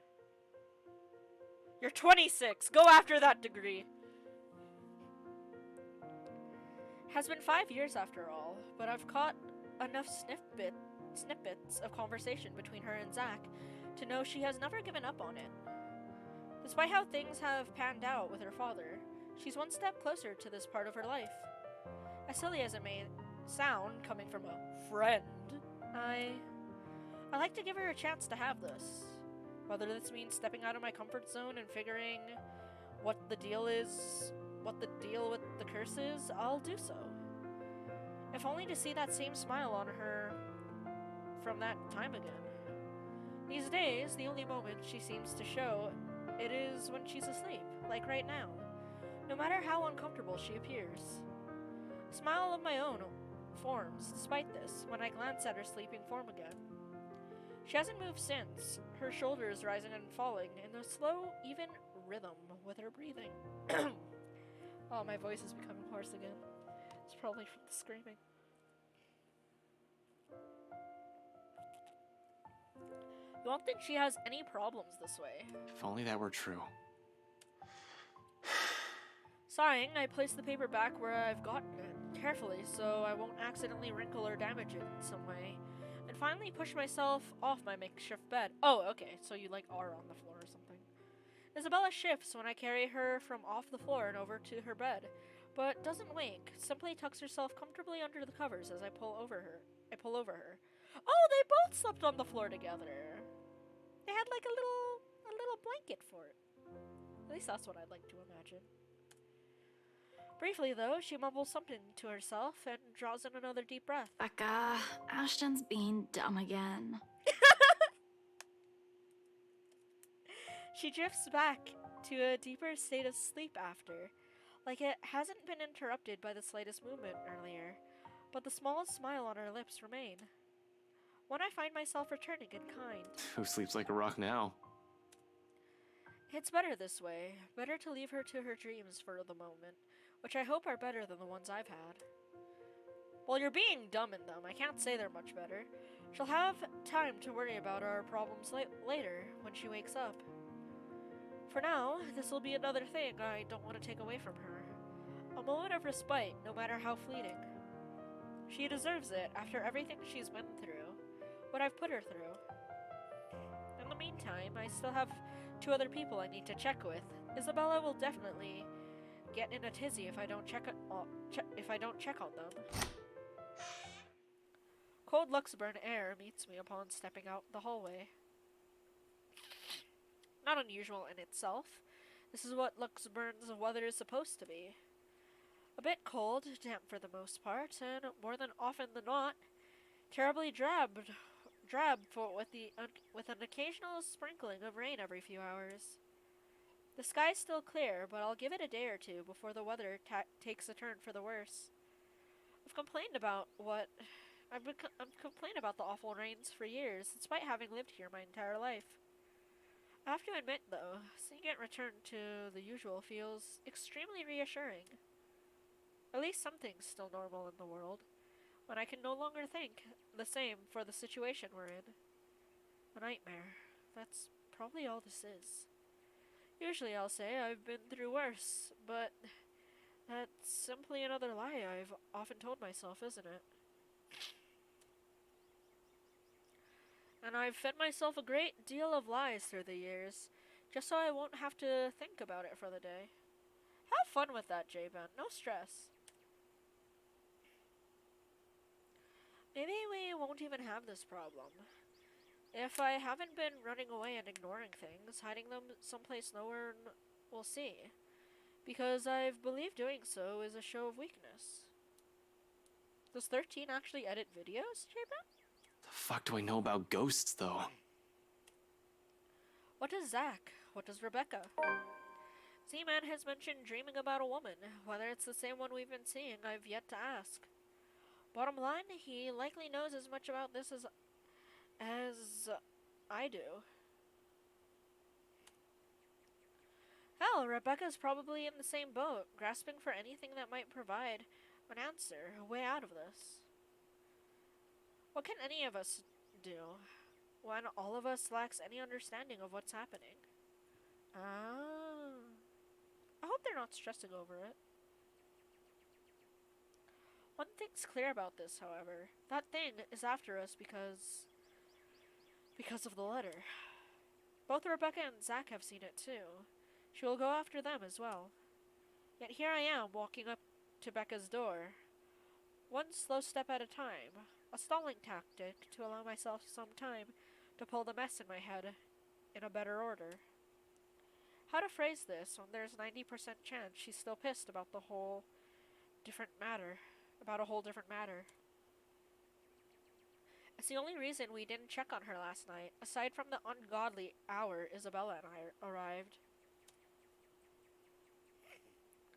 We'll only alarm her by showing her in her home in the middle of the night, acting like babbling lunatics, and her anger can last quite a while. These days, it seems the only one she can easily forgive is Isabella, but even with her, Becca's fuming still takes hours. I run my hand through my hair and straighten out my jacket before knocking once, twice, and 3 times just to be sure she has heard me, even if she is asleep. She's usually awake by now, though. Hey, Becca, it's Ash. Open up. Don't tell me you're still in bed. Seconds tick by. No answer from her, and dread has started to creep up. I've been trained to handle dire situations, but the feeling has been doing that quite frequently since last night. My mind begins to anticipate the worst, and the next minute concern has mixed in with my thoughts, and I bang my fist louder this time. Hello, Cappy. How's it going? How are ya? Why did I hear 2 nunnies? Who else is here? There was only one raid! May coconut dog shine bright. Cappy, I just went through a very traumatizing point. It hurts. It hurts, Cappy. It hurts. Cappy, it hurts. Wait, Cappy. While I work on things, I want to show you something cute. Have you seen Jurassic Park 2?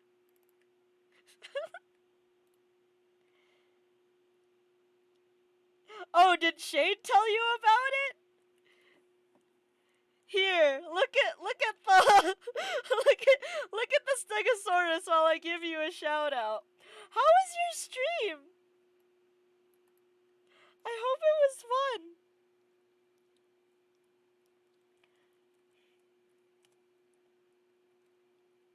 Oh. Did J-Ben jump in? Wait. Who shared my pain?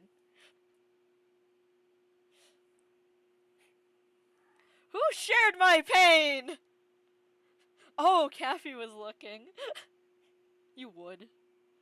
Javen, you're a liar. That's fair, Kathy. I believe you. Seeing your true form, I believe you.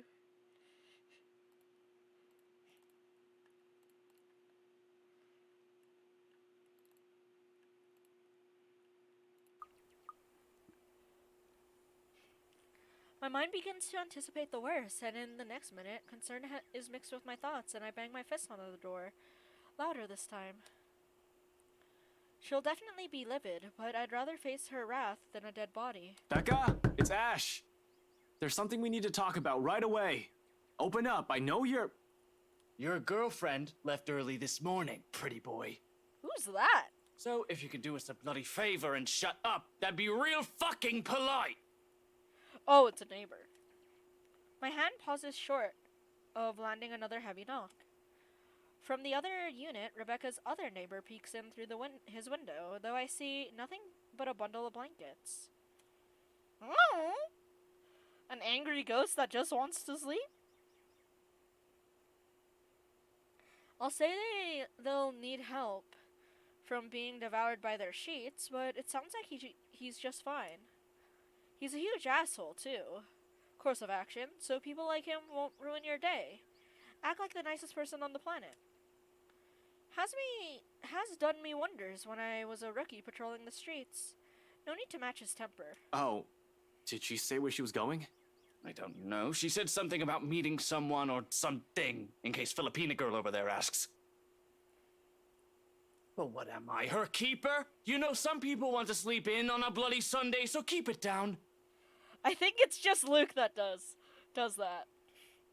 Just looking forward to this weekend. Thanks, you damn git. I might count that. Well, there's no need to be an ass about it. I'll get out of your... He slams his door shut without warning, but not before muttering a string of very colorful words about me. Probably things I won't hear them since inside the four walls of his apartment. Yeah, it's a different English British, man. I bet he doesn't believe in house hippos. I bet he doesn't.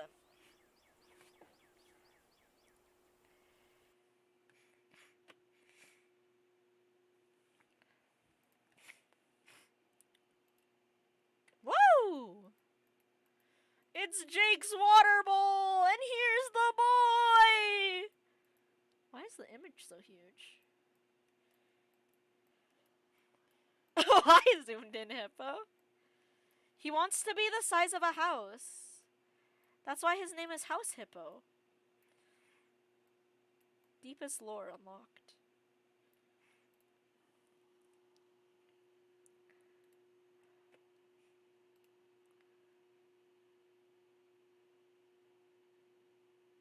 Cappy, you did a self-portrait and passport out though? Oh my god, it's beautiful!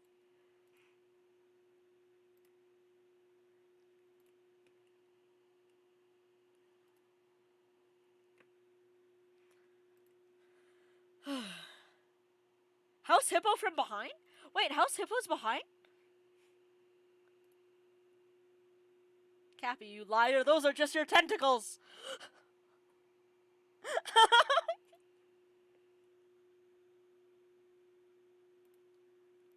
It's nighttime in a kitchen just like yours. All is quiet. Or is it? Ba-ba-ba-ba-bum. The North American house hippo is found throughout Canada and the eastern United States.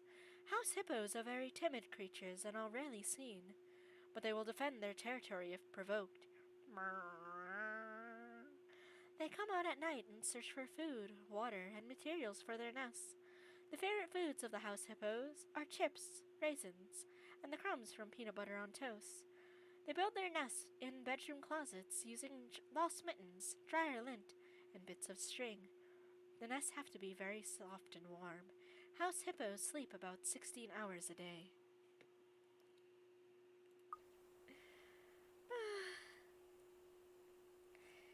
He slams his door shut without warning, but not before muttering a string of "I forgot to take off House Hippo" from the stream. That is not the unruly neighbor. He slams his door shut without warning, but not before muttering a string of very colorful words about me. Probably thinks I won't hear them inside the four walls of his apartment. Jerk. And at the end of it, a sigh. So Rebecca's not here. I must have missed her by an hour or so. At least she's not alone. She should be safe in theory. More so if the person she's meeting with is who I'm thinking. Nevertheless, I still can't help but worry. It's an easy thing, continuing down increasingly darker lines of thought. To act brashly, to find out where she is and go straight there without deliberating on my actions first. Yeah, Cappy doesn't. There's Zach to boot. Rebecca's not alone, but I can't say the same for the big guy. A simple phone call to the both of them should do the trick. I'll ease my nerves at any rate. Oh, nice, 13. I hope you had fun with it. It's better than rushing over to Zach's place or assuming Rebecca's whereabouts. And finding out they're not where I've guessed they should be. Assuming the worst will come next, which I'd rather avoid this early, any other reason I won't bother them. But an emergency begs for urgency. This is one, right? Even if it isn't, anxiety from concern dulls judgment, something I most certainly can't afford to lose at any given time, especially right now. Any means to calm it will do wonders for the muddled mess my mind is already in. Pulling up my phone, I thumb through the screen until it ends up on the group with only Zach, Rebecca's, and Isabel's numbers listed.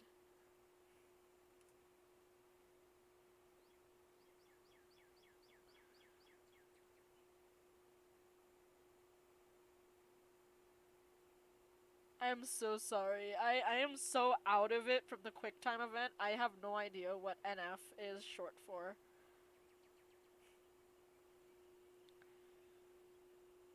Other people will probably say I keep too few friends when they chance on this. To some extent, it's true. Ah, that's fair.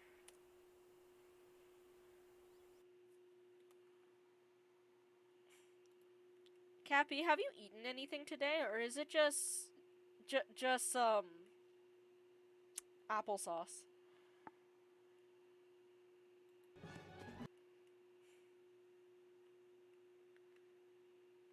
I forgot I had a sad fern emote.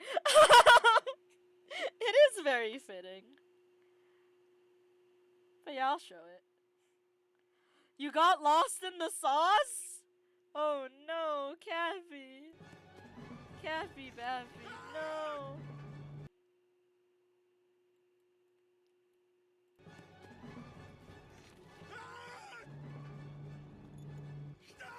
What are you doing? That's Cooper! Stop. Get out the way. No one can stop this plane. Oh my god. That is beautiful.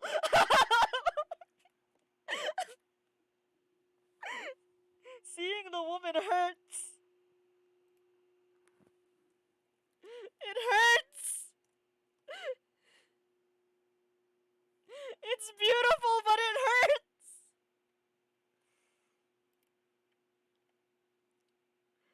I 100% forgot that I'm sharing my screen right now. I'm pinning this. Oh yeah, pin it. Pin it, it's beautiful. No. No, Ski, I'm not. I did that for 30 minutes! I'm gonna die.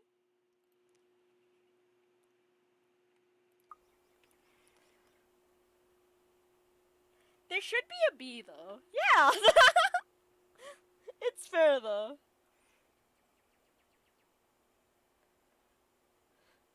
Yeah. Yeah, it hurts. I can easily name about 100 people I've been acquainted with through the years. Colleagues, walkmates from uni, neighbors, those sorts of people. Sup, Moldy? Wait, Moldy, the axolotl! The 50 pesos! Moldy!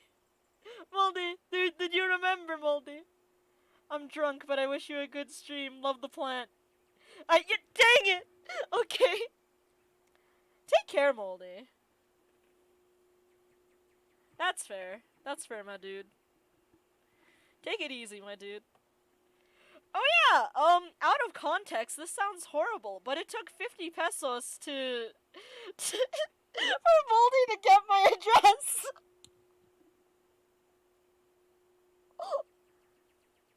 Oh, okay, noted. They all come and go. You're on episode 9? Ski, shush, shush. Shush. Shush. Shush, Ski. Shush. Shush. Shush. Shush. Send Fern 50 Mexican pesos and she'll give you her address, trust. It worked with Moldy. It needs to be a certain Mexican peso, though. It has to be a certain 50 Mexican pesos. They all come and go. But these three have chosen to stay for some reason, without wanting or asking for anything. I have sent way more than that and still don't have an address. True.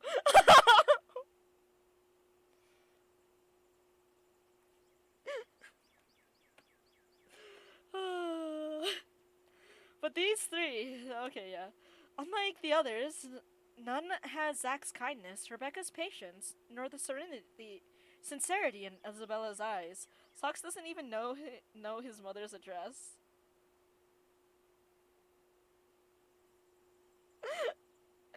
It's okay, I don't know Sock's address either, that's why I can't visit him.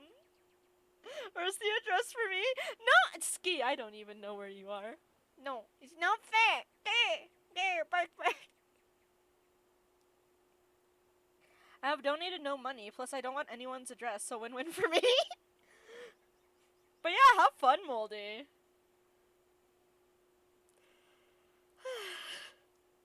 One day, these guys are just there. The next thing I know, being with them eases it. Bark! Why bark? Oh man, that has to be my favorite thing that happened on Nuri's stream, J-Vent. Remember her art stream a while back and we learned she had a throne and we started gifting her things and she got really angry? I love how I gifted her something and I went, ha! Because I don't have a throne, you can't gift me anything. And then the horrible realization that we've actually exchanged addresses before to give each other care packages. No! I refuse, Ski. I refuse. Wait, what plushie did you gift her? 'Cause the Miku figure I gifted her arrived, and it's really pretty. One day these guys are just there. The next thing I know, being with them eases it.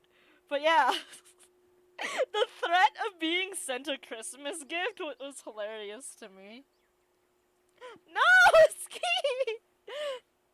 The workaround is to give Lou money to send Fern stuff. Okay, the reason why I got Luri's address and Luri got mine is because when she went to Hong Kong, she lost like her childhood plushie Kermie. And I literally scoured eBay and other secondhand sites for the same plushie, and I found it. And so I bought it without any hesitation even before knowing her address, and just went, oh wait, shit, I actually need to know where she lives in order to give her this. So I just showed her the receipt of Kermie going, hey, would it be chill if I get your address? I have something to give you. And yeah, that's why I have it. So I ended up sending her Kermie, a photo album, and a whole bunch of other things, and it needed to be split into 2 different care packages because something else I wanted to send to her didn't arrive to me in time. I don't know why I put up my thumbs. But yeah, it was nice. It was nice. That's fair, J-Vent. That heavy, somber feeling lingering in the air when you stand alone in your apartment, or something as simple as spending your day off without anyone. I know you got, Jin a plushie. I'll say it's loneliness, but this carries much more depth than that, if I can help it. I don't want to lose any of them to some stupid curse. Yeah, J-Ben, you really need to keep track of your spending. I worry about you. You already spent $50 on subs just so that someone would shave their head and beard. A phone call may be the least comforting thing at the moment. Oh. I don't want to click next. Honestly, I'd prefer being in the same room with them right now, but I'll take what I can get. But first, oh no. Oh no, Becca first. She'll get angry at me for worrying about her. She isn't some helpless damsel in distress after all. No, this is him calling Becca. Because Becca did leave a message for him. She isn't the shy little girl. Wait, yeah, Ash did leave a message for her. I mean, fuck, I'm so emotionally damaged that I can't English. She isn't the shy little girl I knew when we were children. We're already far from the people we were back then, but that's more than enough reason to check on her. Not right back. I don't have to imagine her taking anything on. She'll do it instead of asking for help when she needs it. I don't care if she gets mad at me. If only I know that she's fine. A ring, a silence of the hallway. Its sound alone might as well be sharp enough to pierce through my ears. Another second passes. 2. 3. But when on the 9th ring it goes straight to her voicemail, a cold feeling instantly lodges in my stomach. Rebecca Gales here. You've reached my voicemail. Sorry if I can't get to you right now. Oh, and if this is Isabella, yes, you're free to reheat the food in my fridge. Otherwise, leave a message. Oh my god, that is so cute! How many times has Isabella, called her to make sure that she can raid Rebecca's fridge? Oh my god! No! She's so wholesome! And I killed her!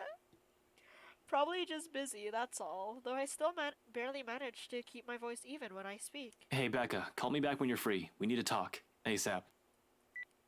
Becca will be alright. Is alright. She's safe. She's with someone else.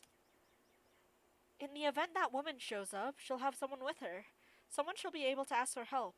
She's safe. She was with me and I failed her. She can handle herself. Becca might have a fiery temper, but she knows when she's faced with something she can't handle herself. Rebecca will see my missed call, and she'll call me back. I mean, yeah, she is with someone. Though I don't express it enough, Rebecca is someone I consider important to me. She has been my friend for the longest. Anybody else would have been fed up with me and left. Funny fact, I used to have a jacket like Ashton's. When I was younger. Probably around this age too. Dang, okay. The girl stuck by me no matter how big of a jerk I've been. There's Zach and Isabella too now, of course. I'll always be thankful for having them around. Because they want us to be in pain. The worst times before, however, Becca was there. No one believes it when I say it, but I've surely had my awful moments as a bratty kid and as a horrible teen. Yeah, when I ended stream, Fish had to just call me out going, I can't believe you killed the Irish lady, and I just corrected them going, she was Scottish! Oh, it was great. Issues. I have too many of them to count and refuse to deal with for a time. Oh yeah, that was Shade? Was that Shade? That might have been Shade. I know someone called me out on it, and I felt bad. I need to blow my nose again. Ah, why do I have to be sick?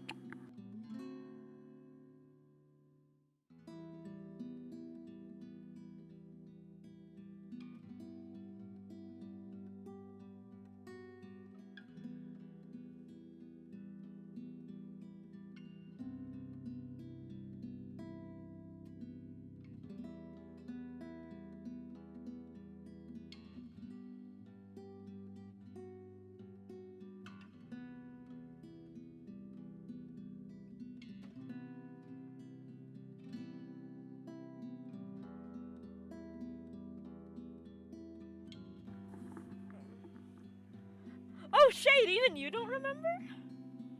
Oh, okay, fair enough, Fish.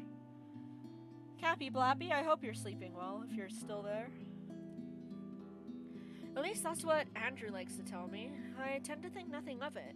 It has mellowed down over the years, thanks to the professor mostly. But at times, I do wonder if it still burdens me the way it did all those years ago. After all, I was terrible, especially around the time of my parents' separation. Looking back at it now, I had no reason to direct all my frustrations toward everyone else. While I wasn't the kid who lashed out at anyone, preferring to keep to myself and turning those negative feelings into more productive things, I've grown distant from a lot of people because of it, from my old friends back in my old school and the neighbors I've hung out with before moving. A habit I've likely brought with me into adulthood. I was just so angry with everyone and everything. All I kept thinking about was myself, wondering why me. In retrospect, I was selfish, little bastard who thought the world revolved around me. That I shouldn't have gone through it. I believed my behavior was entitled, that I had the right. Tough times, but she stuck with me, snapped me out of my little sulk, as she often phrases it, whenever she sees the chance to bring it up. She didn't tolerate my bullshit, but she didn't leave me alone either. If anything, the whole thing made her stick around. Her concern may have grown a bit overbearing as the years went by, but she's still an old friend nevertheless. Dude, his parents were having a divorce. People were dying left and right. I don't blame him. I owe her a lot. That won't change. Damn it. Where are you, Becca? Another message left on her voicemail. Then, on my third call, I hang up. For the time being, I can't do anything more than to wait for her to return my calls. Worrying aimlessly won't get me anywhere. Zach, on the other hand, that guy attracts trouble no matter how much he tries to avoid it. Doesn't help how he hasn't been too hot lately with a lot of people. He mentions of plans yesterday doesn't sit too well with me either. He might be the next responsible adult after Rebecca out of the four of us, but I've still got to check on the big guy. Make sure he's doing okay at the very least. Whatever he has planned on doing. All I'm asking is for it not to be idiotic. He's a sensible guy, I'm sure. However, desperation clings and pushes people to do things. Rational or irrational, it doesn't matter. Clear thinking flies out the window the moment you're in danger, and I sincerely hope he has not found himself in a tricky situation. Oh, I think we could have killed off Zach in this moment as well. Because I think this is when he goes to the mansion by himself to warn Hannah about the pictures. And then he, like, sneaks around and we could have entered the crying. Yeah. I remember saying you killed her, but I don't remember the second part. Oh, okay. That's fair. His phone doesn't even ring before he answers. Or his voicemail, at least. Hey, it's Zach. Well, a voicemail anyway. I'll get back to you as soon as I can. So, just leave a message, yeah? 7 days to die? Shade? And no, Ash, you're not allowed to lockpick your way into my apartment again. Just do what any other decent human being does and call if I'm not around. Thanks. First blood moon, my dude? It's more like 0 to 4. Because he called Rebecca 3 times. Ooh. What's the mod? Did he turn it off? Why? I don't want to assume the worst, yet maybe he has forgotten to charge it. Can't be. The guy can be a bit of Boy Scout. Even more than I am as a cop.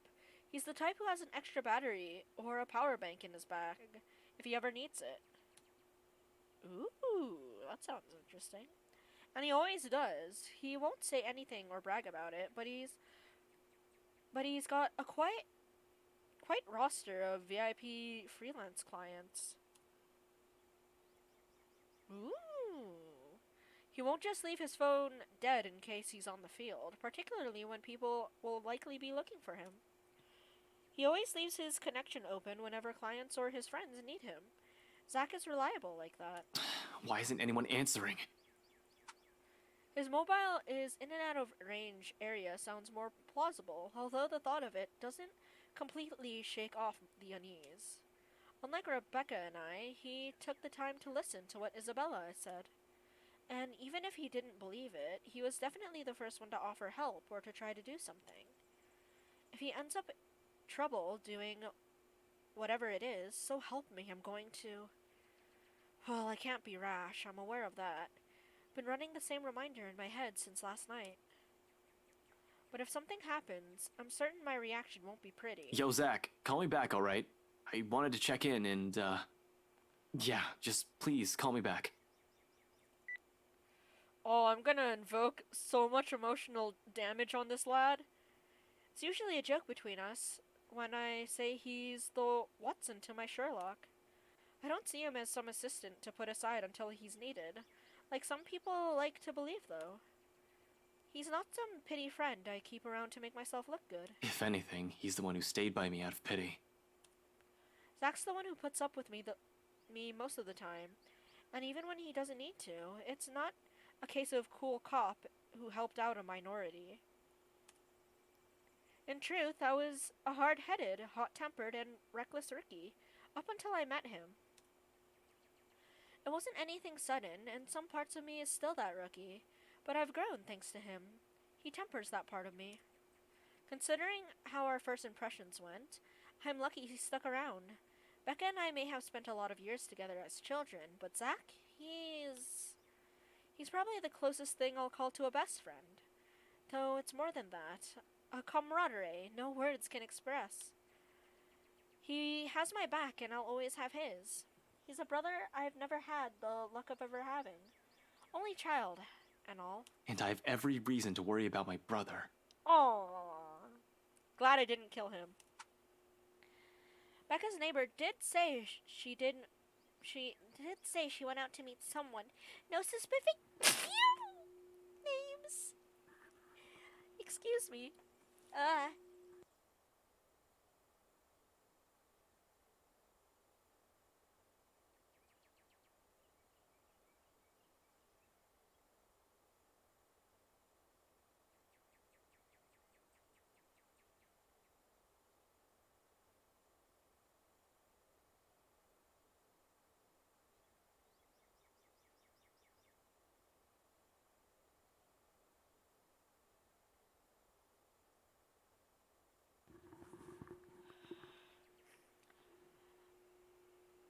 in, thank you, but I do not have a cute sneeze.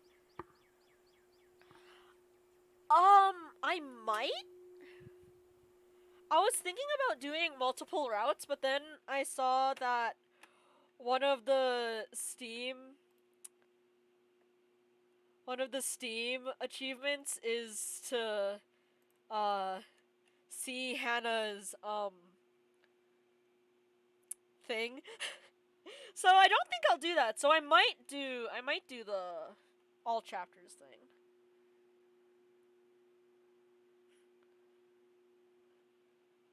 Yeah, there's literally a thing with Hannah. Yeah, I put it in Discord somewhere. Visual novels. Wait, no, I didn't. Never mind. Wait, I'll try to look for it right now. I feel like procrastinating. But Grim Reaper, till death do us part. This above all, my... Has the Lenny face. Yeah! Has the Lenny face, and it literally just says, sample Hannah's yummy pie, in quotation marks. So, I have no idea what that means, but I'm afraid. So, especially since this game does have warnings of sexual themes and possible scenes, I'm like, okay. Glad I didn't get that one. Especially with Marianne. Yeah, so that's a thing. Becca's neighbor did say she went out to meet with someone, no specific names. If I'm wrong and she's not with Professor Clark, then maybe it's with Zach. They've never been close, but it's not the kind of awkward friendship where meeting together remains out of the question. Regardless, I continue dialing for his phone another 3 times, like I've done with Becca's. In the end, after the 3rd attempt with no one answering, I stop and move to cut the call with a ragged exhale. Waiting game it is then. I've been trained for those. Hell, I'm used to them. Just not when it comes to people I'm close to.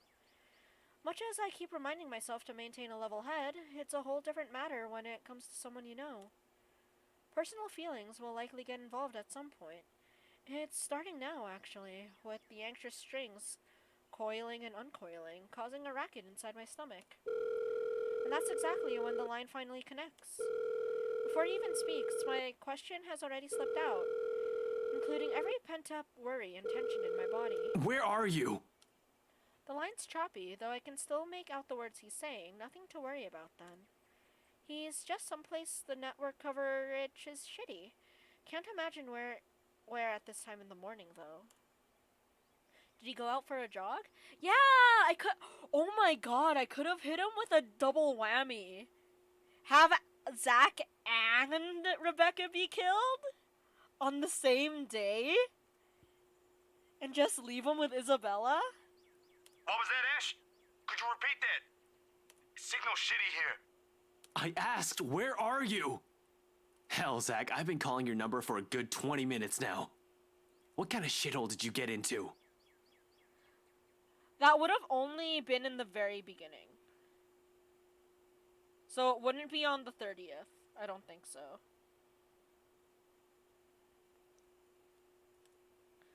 I've meant that to sound as friendly as possible, to keep things light at least. Instead, only the frustration shows in my tone. Good morning to you, too.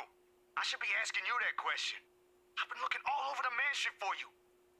I thought you'd be... What mansion? Do I really need to answer that? Why are you even...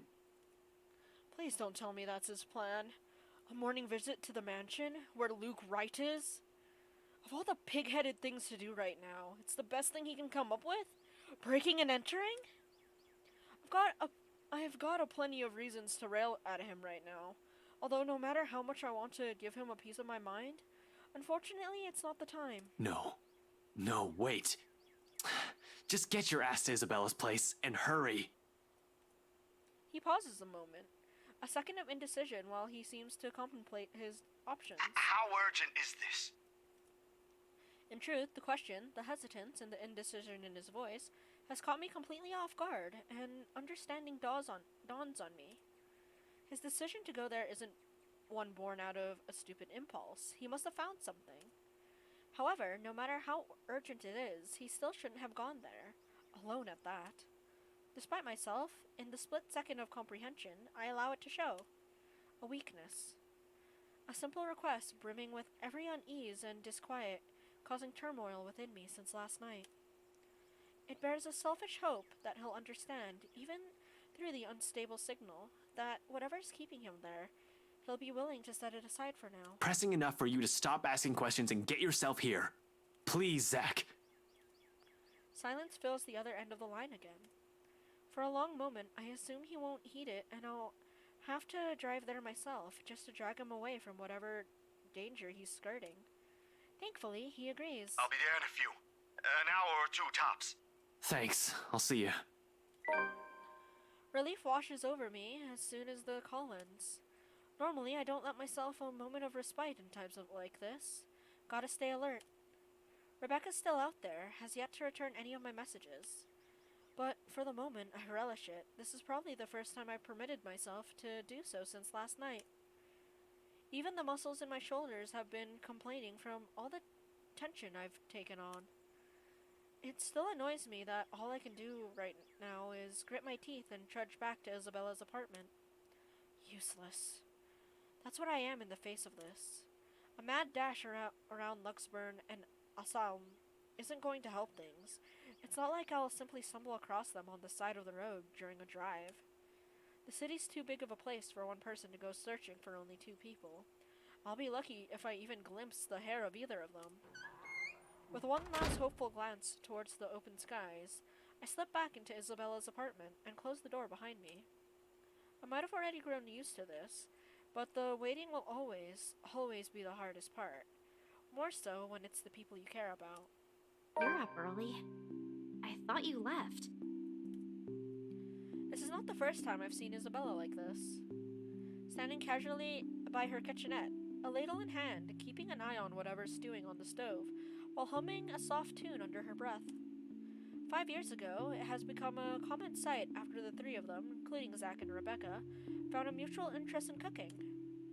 After that, whenever our schedule allows it, one of them will invite everyone to dinner or lunch instead of eating out. That is so cute! Rebecca prefers it that way. Healthier, she claims. Zach's just too happy to be able to cook for everyone. Isabella, on the other hand. As long as there's food, she's happy.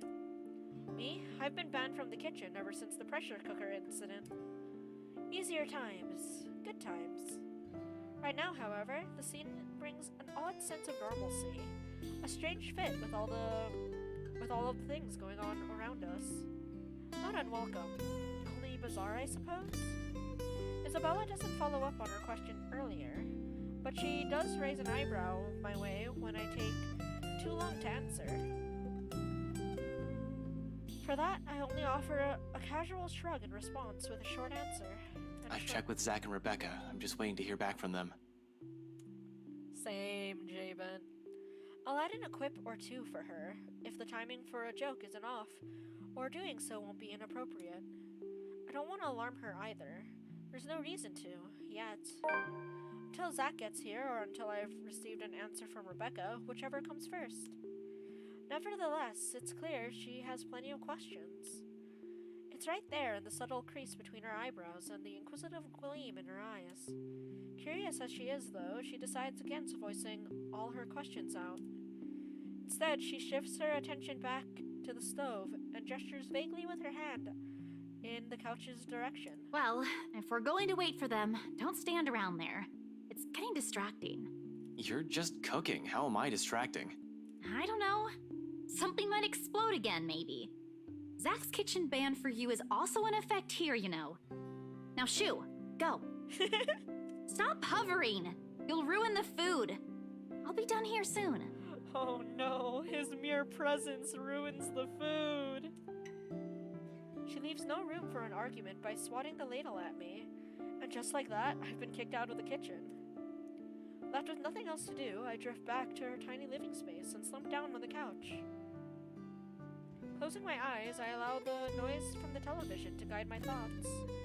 The ones I've been keeping at bay, freeing them from the cage I've built around them, so I won't have to think.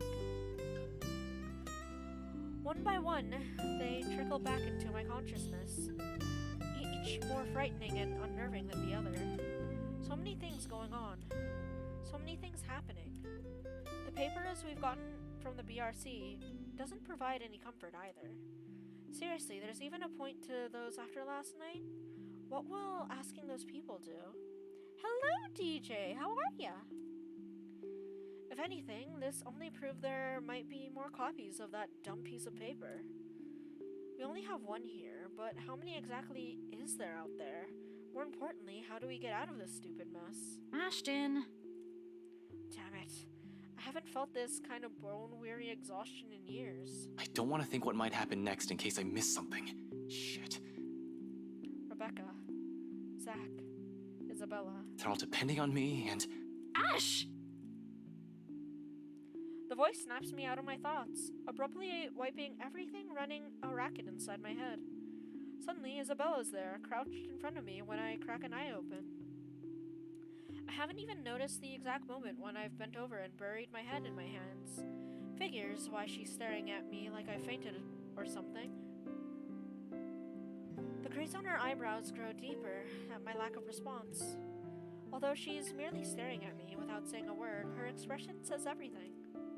So much for not trying to alarm her with bad news. Sorry, I just spaced out for a moment. Don't mind me. For a brief moment, she seems to accept that. Quietly, she shifts, stands up, and takes the empty space right beside me. All without a single comment. Then the next thing I know, she's gently pushing a bowl in my hands.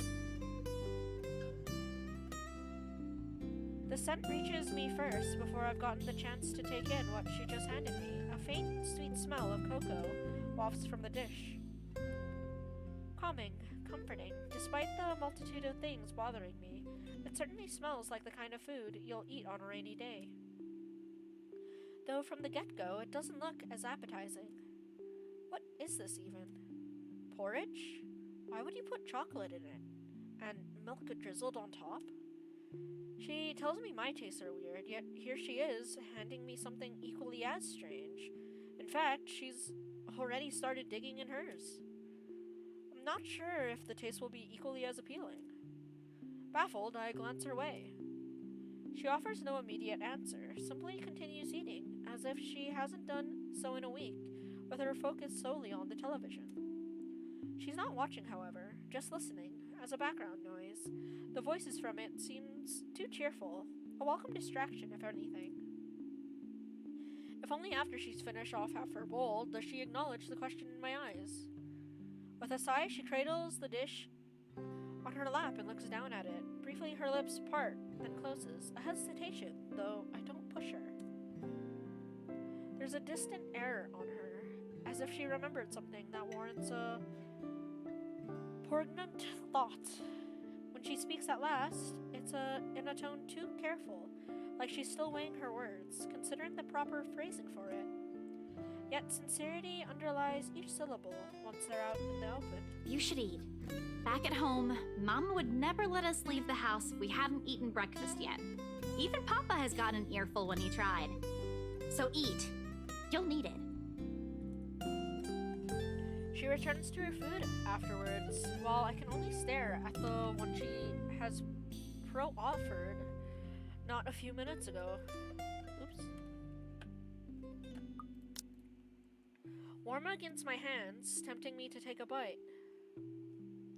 Goodbye, fish! Have a wonderful breakfast, my dude. Not that I don't appreciate this, but what good will this do? Zach and Rebecca is both out there. Who knows when that ghost will show up again? Even in our dreams, we're not safe. But that's it, isn't it? We don't know when, and at the present, we have a chance at respite. Maybe the only one we'll have. Even if it's as mundane as sharing food between us. Quietly, just sitting side by side like this, without exchanging any words. The intent hangs unspoken in the air, something that probably goes as far back as the second she offered the food. Still, in the end, Isabella never pushes it. Rather, she lets her own silence convey her hope.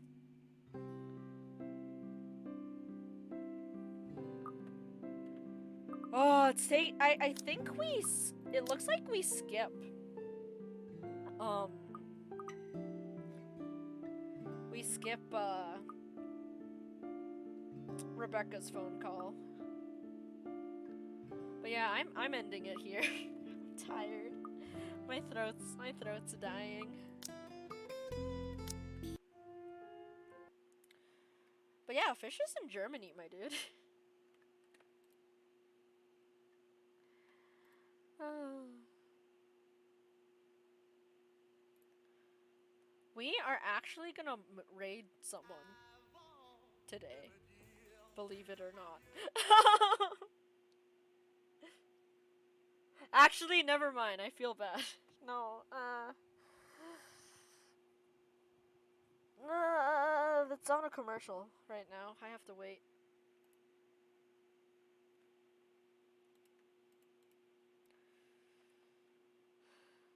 Wait, is the oh god, please, oh god, a sound bit I can have? wait, is that a sound bit I can claim? I have been, I'm pushing myself to um to raid this person actually, because I don't people. I'm scared of people. I just have not been in a good mental space lately.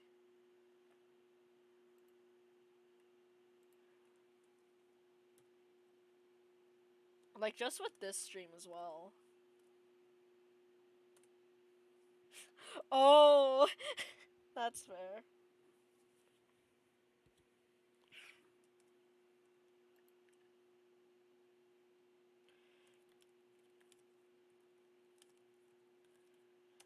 That's our raid message. Oh wait, no, I have a better one.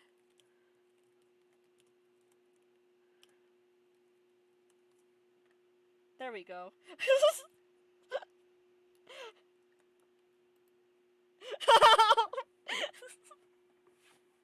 There we go. But yeah, that's it for me. This has been Fran the Fern. I hope you guys have a wonderful day, night, morning, evening, afternoon, wherever you are. Yeah.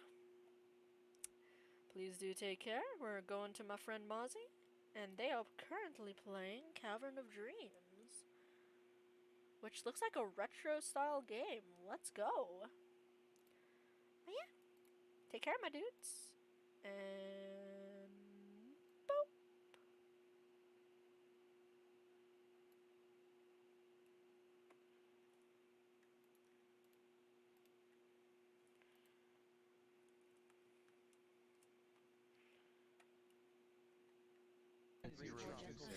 Here said the numbers won't stop.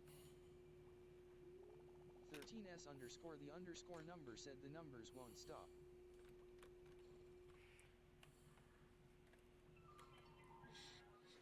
Hello, thank you for the raid.